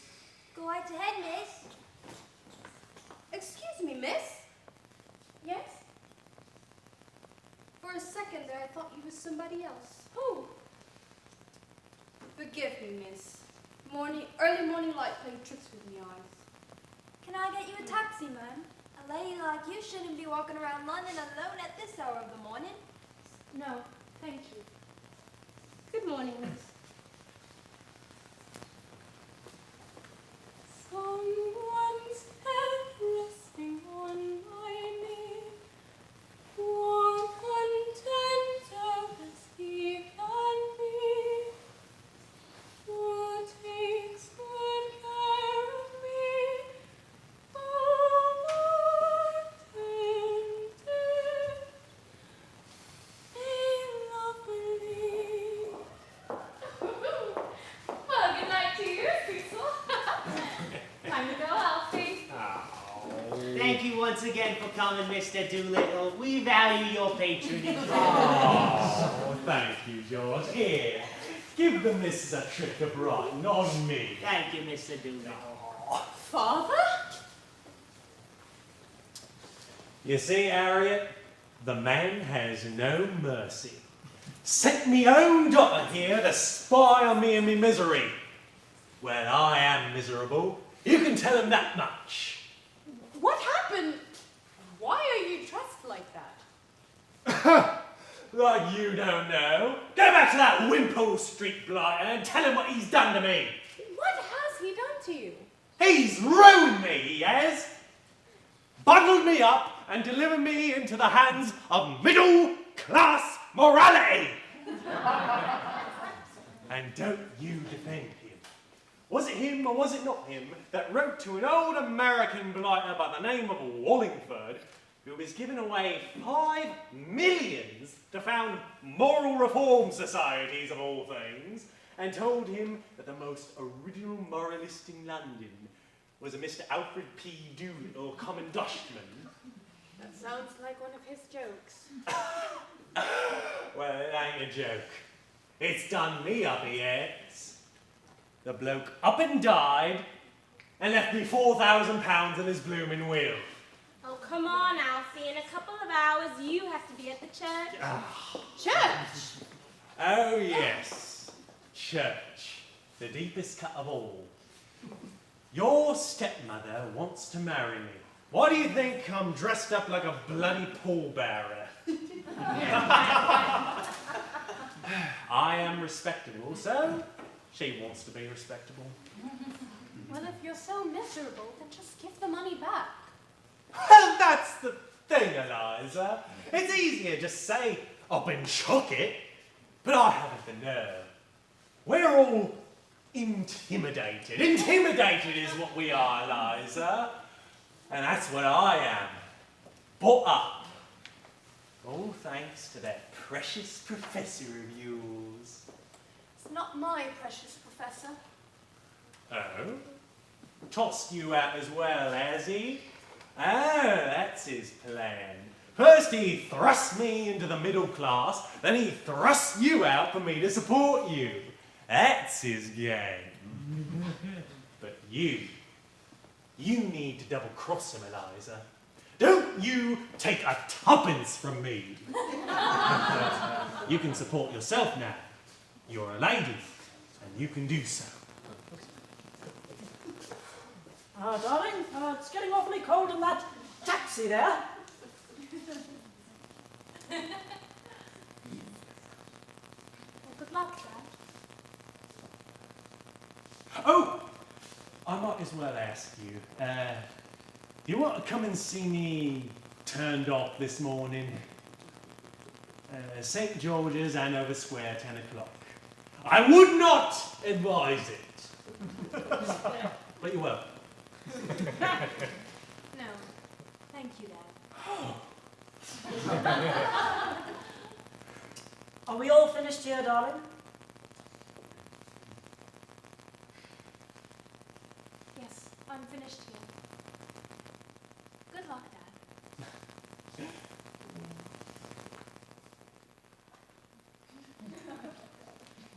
Come along, Alfie. much time do I have left exactly?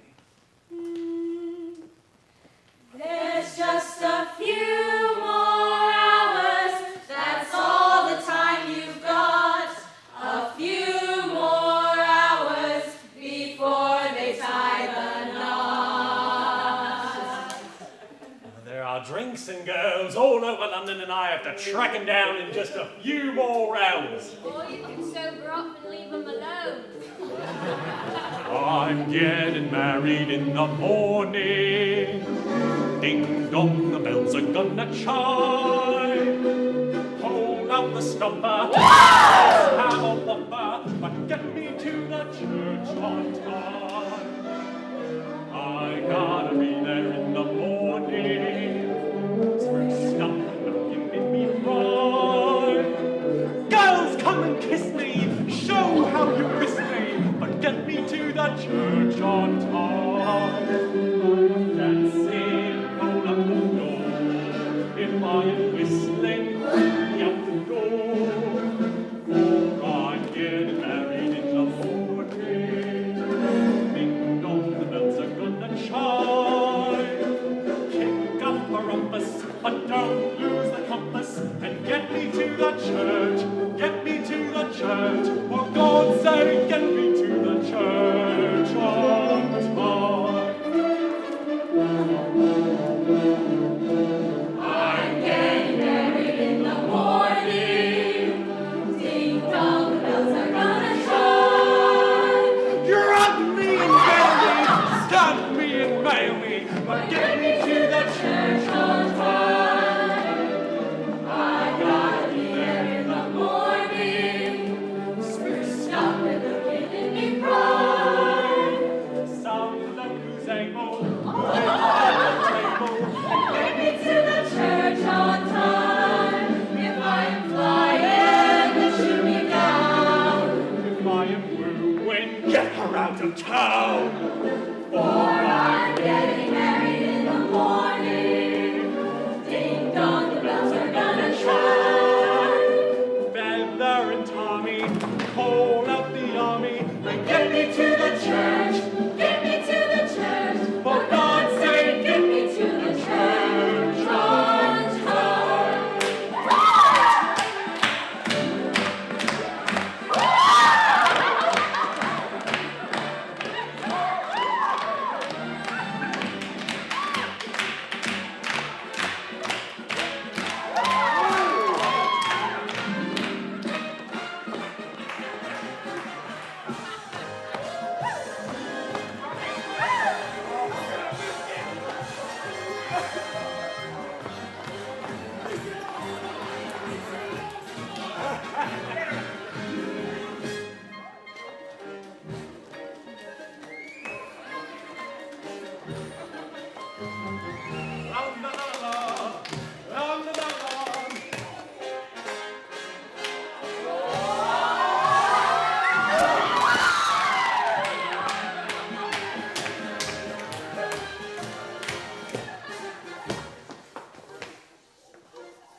Did she say where to send her clothes? She took them all with her. Oh, Pickering!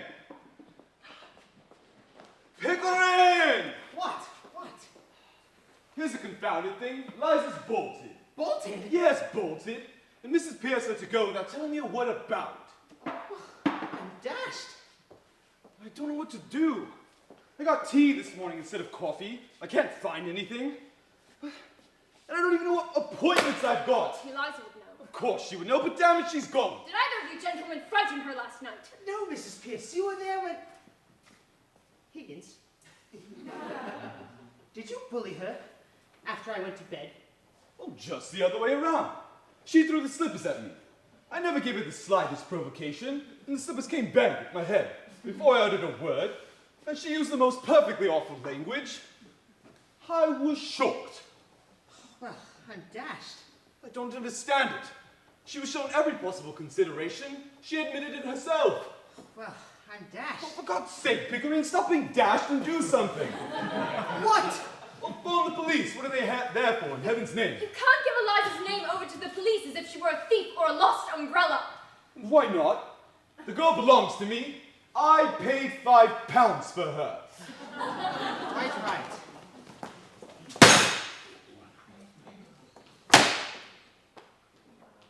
Hello. Scotland Yard, please. Can I get some coffee, Mrs. Pierce? Yes, sir. Thank you. Ah, yes. Hello, sir. Colonel Hugh Pickering here. I'd like to report a missing person. 27A Wimpole Street.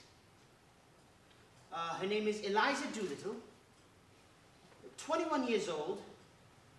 I should say about 5'7". Her eyes.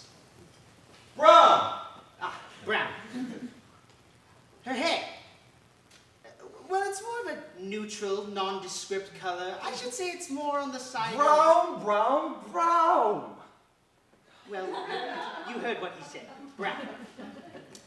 Yes, this is her residence. At about 3 or 4 in the morning. No. No. No. No relation at all. Let's just say a good friend.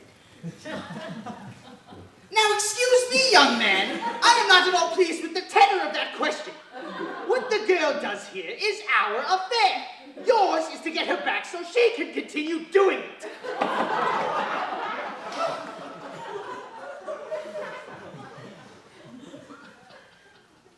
What in all of heaven could have prompted her to go?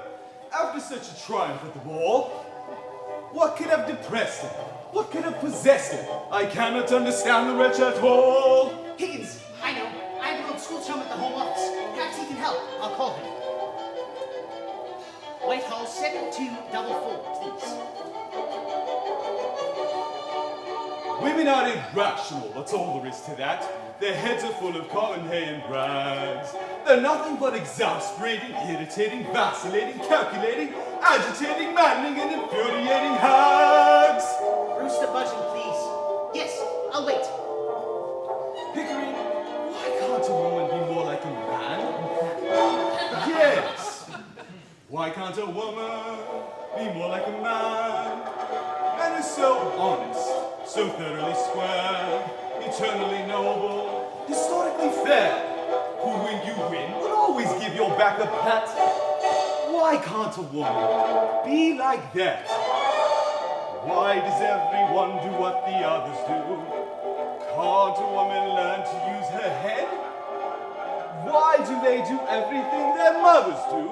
Why don't they grow up more like their fathers instead? Why can't a woman take after a man? Men are so pleasant, so easy to please. Whenever you're with them, you're always a tease.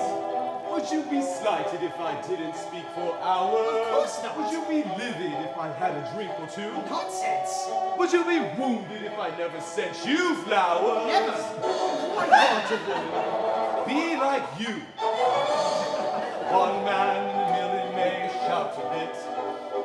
Now and then there's one with slight defects. One perhaps whose truthfulness you doubt a bit. But by and large we are a marvelous set. Why can't a woman be more like a man? Men You're so friendly, good-natured and kind. A better companion you never will find. If I were hours late for dinner, would you bellow? Of course not. If I forgot your silly birthday, would you fuss? Nonsense. Would you complain if I took out another fellow? Never. Why can't a woman be like us? Who's your chap? You'll never guess who this is. Yes, it is. How are you, old friend? It's so good to hear your voice again. 30 years. Has it really? Yes, that's quite a lot of water under the thing. Listen, Boozy, old chap, I'll tell you why I've called. Something rather unpleasant has happened on this end. Can I come and see you? Oh, jolly good, Boozy. Thank you. I'll be right over. I'm going over to the Home Office, Mrs. Pierce. I do hope you find her, Colonel Pickering. Mr. Higgins will miss her dearly. Mr. Higgins will miss her? Blast Mr. Higgins! I'll miss her! Pickering! Pickering! Where's the Colonel? He's gone over to the Home Office, sir. Ah, you see that, Mrs. Pierce. I'm disturbed and he runs to help. Now there's a good fellow. Mrs. Pierce, you're a woman. Why can't a woman be more like a man? Men are so decent, such regular chaps, ready to help you through any mishaps, ready to buck you up whenever you are glum. Why can't a woman be a chump? Why is thinking something women never do? And why is logic never even tried? Straightening up their head is all they ever do. Why don't they straighten up the mess that's inside? Why can't a woman be more like a man? If I were a woman who'd been to a ball, been hailed as a princess by one and by all, would I start weeping like a bathtub overflowing? Or carry on as if my home were in a tree? Would I run off and never tell me where I'm going? Well, why can't a woman be like me?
wonderful thing for them without making a single mistake.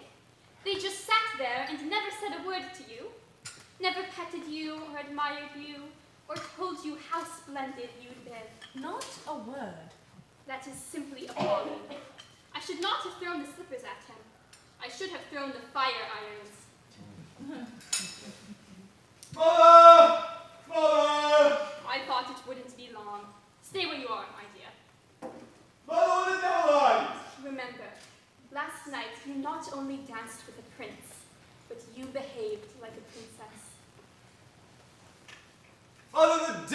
this thing happen? You! Good afternoon, Professor Higgins. Are you quite well? Am I? Oh, but of course you are. You are never ill. Oh, would you care for some tea? Oh, don't you dare try that game on me. I taught it to you. Now get up and come home. Don't be a fool. You caused me enough trouble for one morning. Very nicely put indeed, Henry. No woman could resist such an invitation. And how did this thing get here in the first place? Eliza came to see me, and I was delighted to have her. And if you don't promise to behave yourself, I shall have to ask you to leave. You mean I'm to put on my Sunday manners for this thing I created out of the squash cabbage leaves of Covent Garden? Yes, dear. That is precisely what I mean. Well, I'll see her down first. How did you ever learn manners with my son around? Well, I'll admit it was quite difficult. You see, I never would have learned manners if it weren't for Colonel Pickering. Colonel Pickering? You see, he always showed me that he thought and cared about me as if I were more than just a common flower girl. The difference between a lady and a flower girl is not how they behave, but it is instead how they are treated. Oh, Professor Higgins will always see me as a flower girl because he treats me as a flower girl, and he always will. Well, Colonel Pickering will always treat me as a lady because he sees me as a lady, and he always will. Ooh. Henry, please don't grind your teeth. The vicar is here, ma'am. Shall I show him into the garden? The vicar and the professor? Good heavens, no. I'll see him in the library. Eliza, if my son begins to break things, I give you full permission to have him evicted. And Henry, dear, if I were you, I should stick to 2 subjects, the weather and your health.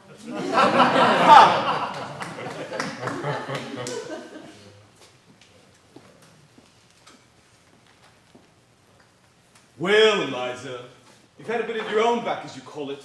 Have you had enough? Now you're going to be reasonable? Or do you want any more? You only want me back so I can fetch your slippers for you, so I can put up with your tempers and fetch and carry for you. I haven't said I wanted you back at all. Oh, well, indeed. Then what were we talking about? Well, about you, not about me. If you come back, I shall treat you as I've always treated you. I can't change my nature, and I don't intend on changing my manners. My manners are exactly the same as Colonel Pickering's. That's not true. Colonel Pickering treats a lady as if she treats a flower girl as if she were a duchess. Oh, yes. And I treat a duchess as if she were a flower girl. Oh, I see. The same to everybody. Just so. You see, the great secret, Eliza, is not in having bad manners or good manners, or any other particular sort of manners, but having the same manner for all human serfs. The question is not whether I have treated you rudely, but whether you have heard me treat anyone else any better. I don't care how you treat me.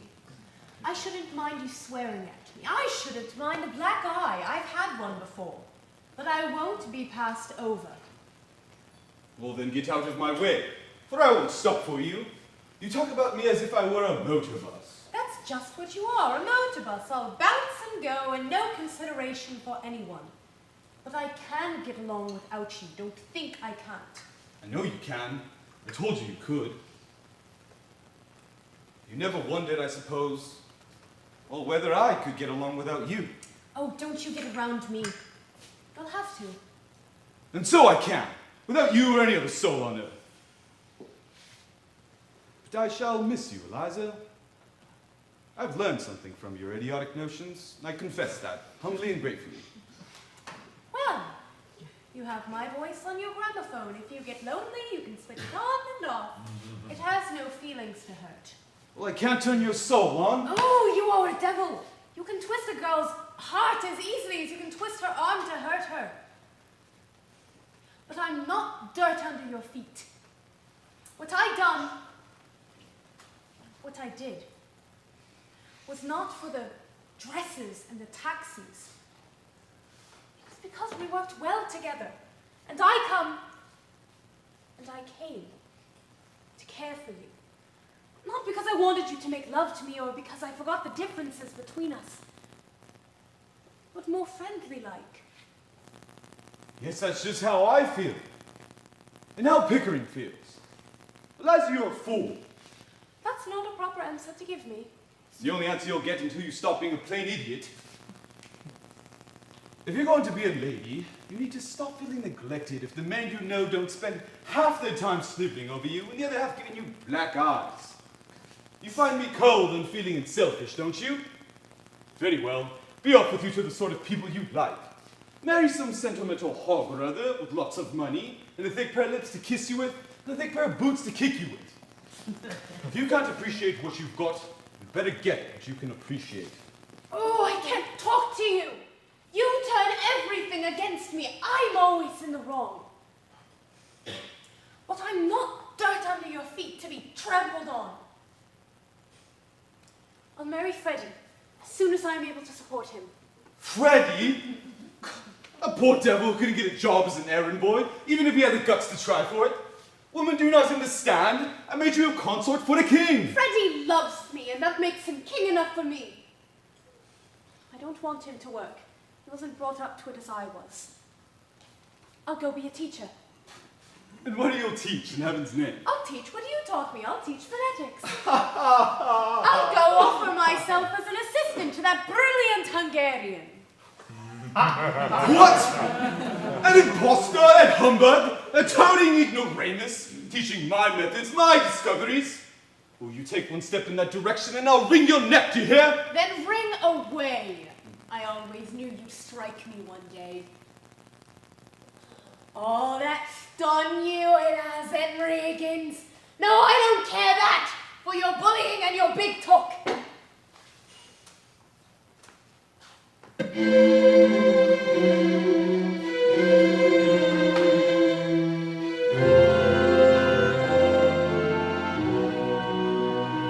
What a fool I was!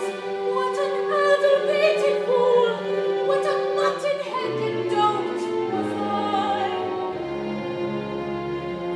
Now my liberating friend, you are not the beginning and the end. You impudent hussy. There isn't an idea in your head or a word in your mouth that I haven't put there.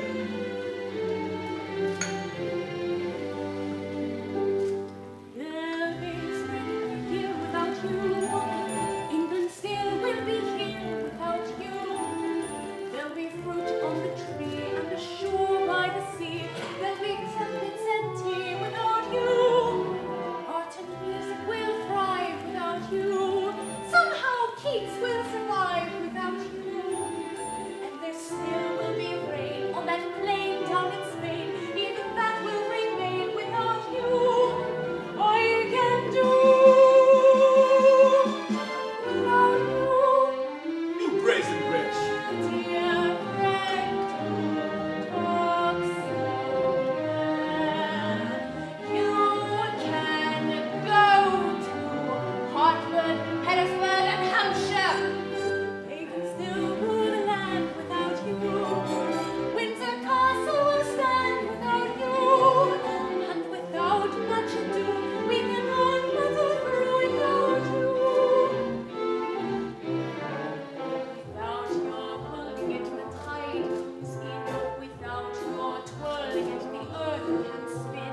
Without your pushing and the clouds will lie. If they can do without your ducking, so can I. I will not be alone without you. I can stand on my own without you. So go back in your shell. I can do bloody well without. By George, I really did it. I did it. I did it. I said I'd make a woman, and indeed I did. I knew that I could do it. I knew it. I knew it. I said I'd make a woman and succeed. I did. Eliza, you're magnificent. 5 minutes ago, you were a millstone round my neck, and now you're a tower of strength, a consort battleship. I like you like this. Goodbye, Professor Higgins. You shall not be seeing me again.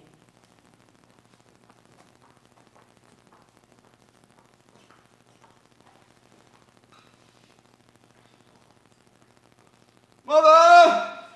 Mother! What is it, Henry? What has happened? She's gone. Of course, dear. What did you expect? What am I to do? Do without, I suppose. And so I shall. Without her, any other soul on earth. If the Higgins oxygen burns up in her little lungs, let her seek some stuffiness that suits her. She's an owl, sickened by a few days of my sunshine. Very well, let her go. I can do without her. I can do without anybody. I have my own soul, my own spark of divine fire. Bravo, Eliza. Bravo.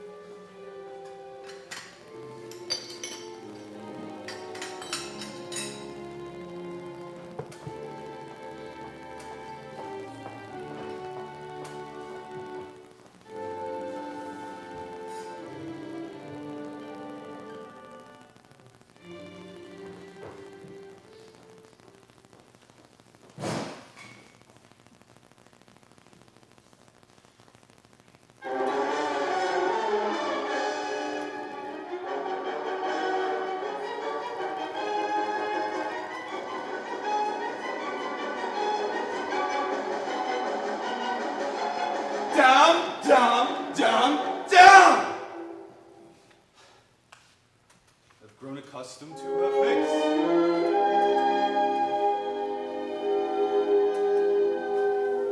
She almost makes the day begin. I've grown accustomed to the tune she whistles night and noon. Her smiles, her frowns, her ups, her downs are second nature to me now. Like breathing out and breathing in, I was serenely independent and content before we met. Surely I could always be that way again. And yet, I've grown accustomed to her looks, accustomed to her voice, accustomed to her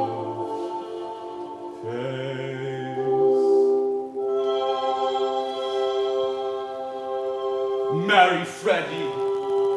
What an infantile idea. What a heartless, wicked, brainless thing to do. Well, she'll regret it. She'll regret it. It's doomed before they even take the vows. I can see her now.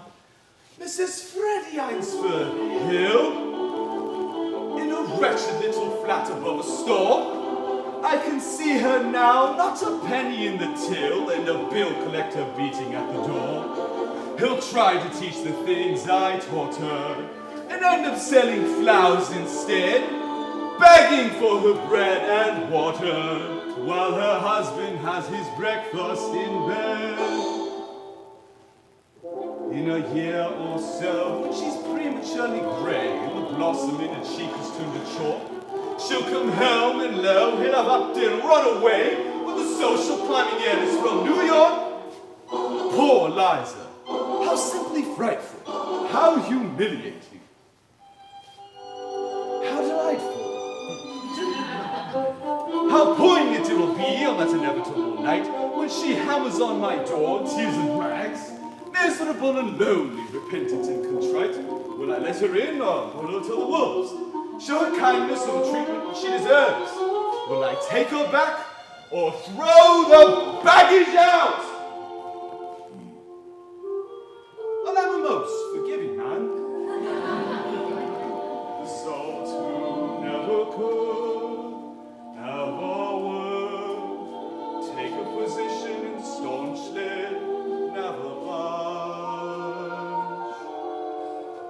Just a most forgiving man.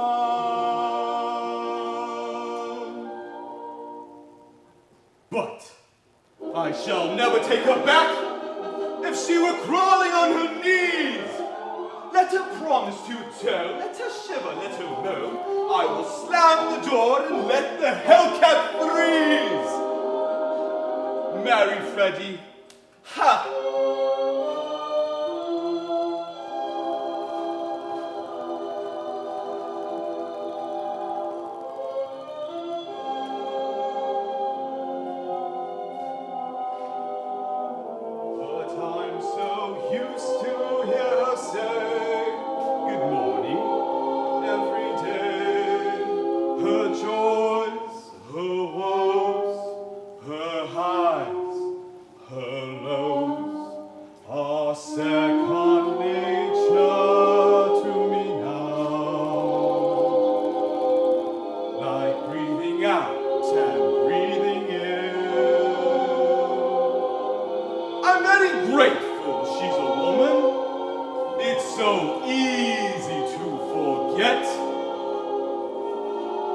Rather like a habit one can always break. And yet, I've grown accustomed to the trace of something in the air, accustomed to her face.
Flower shop instead of selling flowers at the corner of Tottenham Court Road. But they won't take me unless I can talk more genteel. He said he could teach me. Well, here I am, ready to pay, not asking any favour, and he treats me as if I was dirt. I know what lessons cost, and I'm ready to pay. You know, it's almost irresistible. She's so deliciously low, so horribly dirty. Eliza? Oh, where the devil are my slippers?